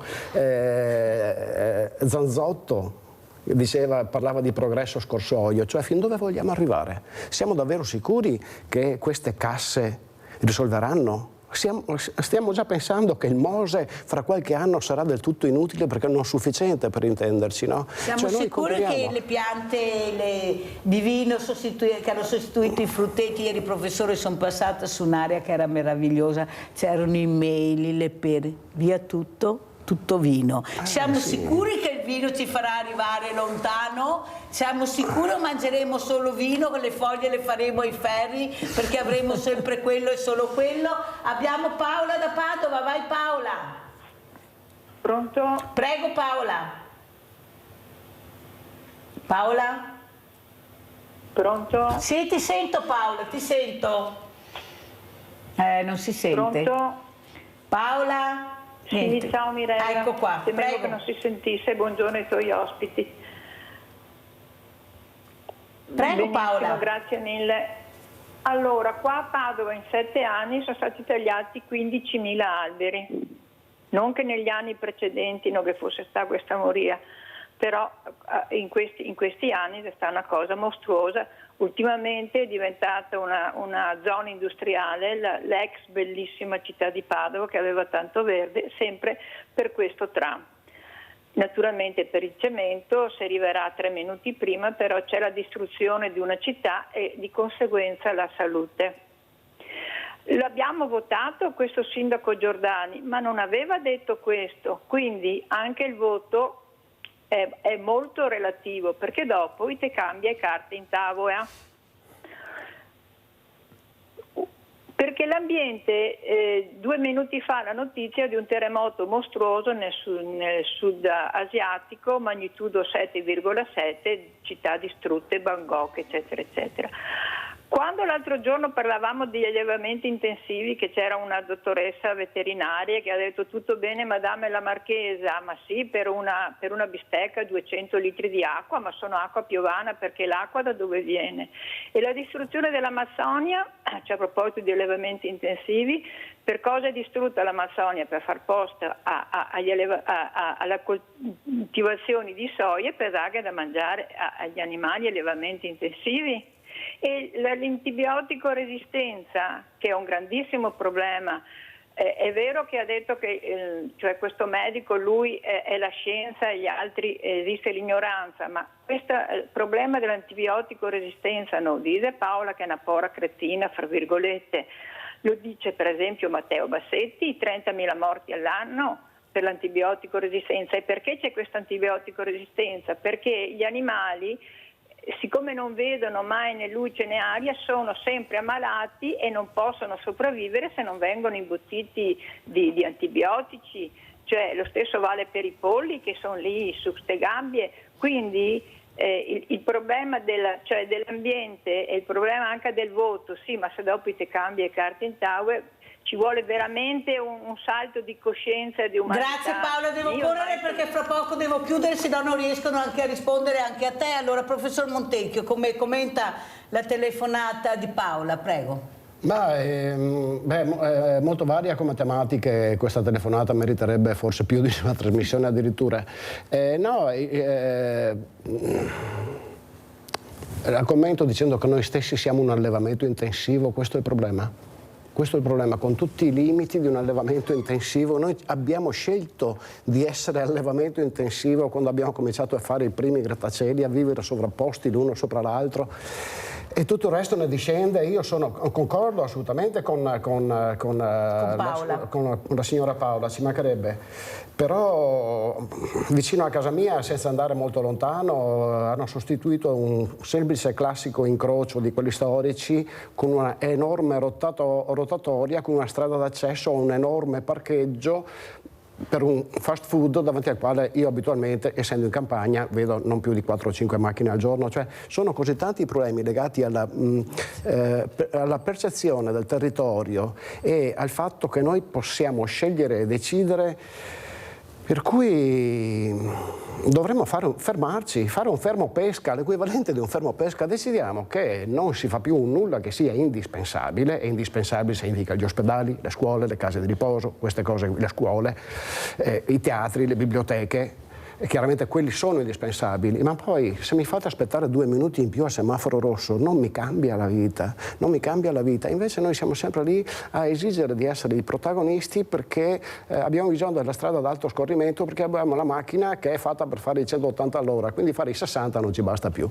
E quindi è una questione di visione di lungo periodo, quindi concordo con quello che ha detto la signora, però è proprio una visione che dovremmo fare un punto, dire ci fermiamo un attimo, che tanto a fermarsi non costa sta gran fatica. Ci eravamo fermati con la pandemia, tanto è vero che la natura si era ripresa, gli spazi, le acque erano diventate limpide da sole, ecco, senza nessun additivo. A Venezia avevamo l'acqua pulita per da soli, senza nessun problema. Capite quello che dice il professor Montecchi? Professore, ma spieghi cos'è la biodiversità e l'importanza della biodiversità. Io l'ho inventata per questa, perché bisogna capire. La biodiversità, nonostante un'opinione abbastanza diffusa, non è un elenco di specie. E quindi quando noi diciamo aggiungiamo a un parco o a un bosco, che so io, la magnolia, non aumentiamo la biodiversità, aumentiamo il numero di specie. La biodiversità è, non sto dando una definizione scientifica, ma una mia personale definizione, è la ricchezza massima in termini di flora e di fauna, perché sempre pensiamo alle piante, ma guardate che dietro le piante c'è tutta la fauna che ci sta dietro, e le piante arrivano perché la cornacchia va a depositare la ghianda, cioè va tutto visto nell'insieme, compresa la nostra presenza, chiaramente, non voglio escludere la nostra presenza, la massima ricchezza di specie che un territorio può esprimere. Questo significa che un oceano può esprimere una certa ricchezza, la zona delle Grave può esprimerne un'altra e la zona dei Colli Euganei un'altra ancora. Quindi puntare al massimo della biodiversità semplicemente mettendole al cassette nido non è una cosa proprio, perché guardate che gli uccelli non sono scemi, gli uccelli lo sanno fare il nido. Lo sanno fare praticamente ovunque il nido, dove sanno che va bene e non necessariamente dove vorremmo che lo facessero noi perché sono vicini alle nostre finestre. Puntare alla biodiversità perché un comune decide di piantare 60 specie diverse di alberi, quella non fa biodiversità, fa numero di specie, poi quante sopravviveranno nel lungo periodo. La biodiversità è una cosa così complessa e dinamica e di lungo periodo che in modo spiccio elencare un numero di piante o di animali e dire abbiamo aumentato la biodiversità, questo veramente mi amareggia. Onestamente non mi amareggia più, sorrido. Allora sentiamo come concludiamo con Marianella Tormena. Ecco, questa lezione che abbiamo fatto questa mattina anche col professor Montecchio, che non finirò mai di ringraziare per venirmi a trovare, ecco, perché io dico sempre che ogni mattina andiamo a lezioni, impariamo qualcosa, ascoltiamo soprattutto. Anche se ogni volta un salto nel buio sull'argomento che sarà trattato. Guai con Mirella, solo salti nel buio. Allora Sindaco, come ci saluta, cosa vuole dire, che messaggio vuole dare alla politica che sta ascoltando, glielo posso assicurare, ecco, anche per il futuro di Crocetta del Montello? Il mio paese, Poreto, io è felice in mezzo a tutti i suoi pasticci. E cerchiamo di così ogni giorno di risolvere un problema e alla fine ne avremo risolti un bel po'. Mi viene in mente così un mio vecchio professore di italiano e latino alle superiori che diceva: se voi ogni giorno, lui era molto anziano, era alla fine del suo ciclo di lavoro, e diceva: se ogni giorno voi imparerete una cosa nuova, alla fine della vita potrete dire che ne avete imparate una montagna.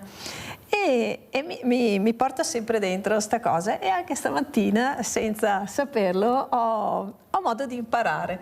Quindi intanto ti ringrazio e ringrazio i telespettatori, perché se sono messi dall'altra parte e ti ascoltano, significa che qualcosa arriva, gli dai. Sì. Io credo che il messaggio dopo queste discussioni così belle, per me il messaggio è quello di dire non fermiamoci, bisogna crederci e andare avanti. Si possono fare sbagli, possono esserci scelte sbagliate, bisogna avere l'umiltà di ammettere quando lo sono. Però mai fermarsi e chiedere e credere che il futuro è migliore. Io ogni mattina mi alzo tutta contenta, poi arrivo la sera e sono schiattata, però ogni giorno è un bel giorno, e così penso che sia e sotto il fatto di far votare i sedicenni come stai pensando tu è questo, cioè dare una ventata di ottimismo, che poi è quello che ti fa, come dire, ti fa prendere le scelte. Ma è sicuro che il suo migliori. partito è d'accordo? Perché mi sembra che lei sia della Lega, è ancora della Lega, sindaco? Sempre. Sempre della Lega? Allora è sicura? Forse lo spinga anche lei con la segreteria che è favorevole al voto ai sedicenni per cambiare anche questo modo di pensare? Credo che in realtà le persone, come dice mi sembra un governatore, le idee camminano sulle gambe delle persone, no? E quindi ogni persona ha la sua individualità, la sua ricchezza interiore ed è anche libera di dire quello che ritiene e che pensa sia giusto. Io me lo sono sempre presa sta possibilità e spero sia per tutti, quindi come dice la mia amica, via che andare, siamo felici, avanti sempre e vedrai che il futuro è bello. Hai ragione e ti ringrazio. E ringrazio il professore perché ho imparato. Grazie, Professor Montecchio, come ci saluta invece? Che messaggio vorrebbe dare anche alla politica che ascolta proprio in fatto di ambiente? Perché è quello che interessa ai giovani, l'ambiente, il futuro con l'ambiente. Ma vede, sulla base di queste ultime considerazioni stavo riflettendo sul fatto che noi siamo sempre legati alla politica immaginandola come, ancora una volta, una biodiversità di partiti, no? La politica bello è un'altra cosa. Invito alla biodiversità allora da domani. La politica è un'altra cosa, la politica è ogni scelta che facciamo quotidianamente, se prendere la bicicletta o l'automobile, quella è politica. La politica non è scelta partitica. Fa politica anche a chi non va a votare in modo consapevole e inconsapevole, quindi tutti siamo dentro al sistema delle scelte politiche o delle decisioni politiche e quindi, per tornare al discorso, sono assolutamente pienamente favorevole al voto a persone che abbiano non necessariamente 18 anni, poi 16 è solo un numero, esatto, si tratta bravissimo. di discuterne. Senta professore, e lei insegna, come vede questi giovani? Ecco, cos'è che la fa felice e cosa la preoccupa? Vediamo se in 2 minuti riusciamo a dirlo. Mi preoccupa, parto da lì, mi preoccupa che, e credo sia per motivi di disponibilità economica delle famiglie, non ci siano più così tanti giovani appartenenti a ogni, posso dire ceto sociale o è politically incorrect? Ecco, politicamente corretto. Ecco, mi preoccupa non vedere più certe ceti sociali, origini, estrazioni sociali, come si dice in modo molto elegante questa cosa. Insomma, i signori vanno all'università, i poretti no, mettiamola così. Questo mi preoccupa. Mi entusiasma vedere che c'è sempre più attenzione, curiosità, voglia di sapere sempre di più. Io in questi giorni faccio lezione, dovrei fare 3 ore di fila, ma non riesco mai a finire prima della 4ª perché gli studenti mi chiedono sempre di più e questa è una cosa bellissima. Bellissimo questo che sta raccontando, professor Montecchio, la ringrazio di averlo detto. Vedete chi sono i giovani? Però ci vogliono agevolazioni fiscali, finanziarie, non me ne intendo, non è il mio mestiere, però chissà quanti potrebbero accedere a questo tipo di livello culturale e devono andare a lavorare, devono fare sacrifici diversi e questo mi spiace. E con queste parole noi chiudiamo questo appuntamento. Grazie veramente a Marianella Tormena, sindaco di Crocetta al Montello, grazie al professor Lucio Montecchio, patologo vegetale. Avete capito l'importanza anche di ascoltare, perché poi sarete voi a decidere il futuro anche di questi ragazzi che al momento non possono decidere da soli perché non hanno la possibilità di votare. Perciò pensateci bene e andate a votare, soprattutto per cortesia andate a votare. Andiamo a pranzo con la proposta di Mirella. Salmone con purè di mele. Se vi va di preparare un piatto semplice e salutare, senza però rinunciare a quel tocco in più che rende speciale una ricetta, provate questo piatto a base di salmone. Ingredienti per 4 persone: 600 g di salmone, una confezione di purè di mele, 200 g di broccoli di Bari, 200 g di patatine novelle, un rametto di rosmarino, 2 carote, olio extravergine di oliva, sale, pepe. Preriscaldare il forno a 180 gradi. Spellate le carote e tagliatele a nastro. Riducete i broccoli in cimette e tenete da parte.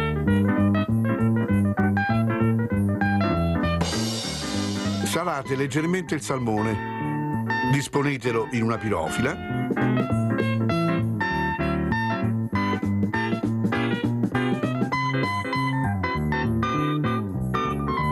Aggiungete un cucchiaio di olio.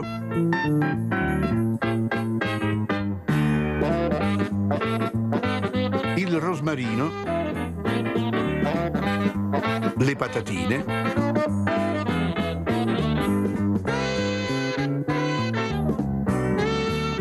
Spolverate con una macinata di pepe.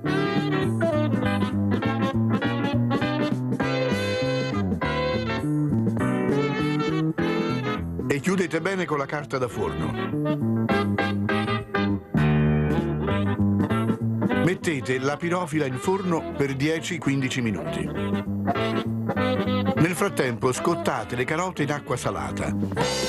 Dopo qualche minuto aggiungete le cime di broccoli.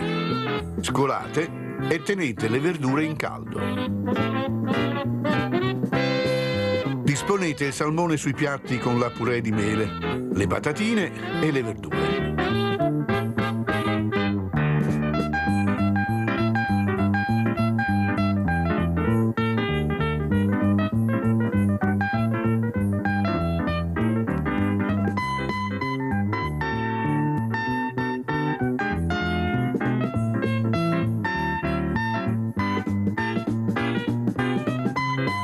Buon appetito!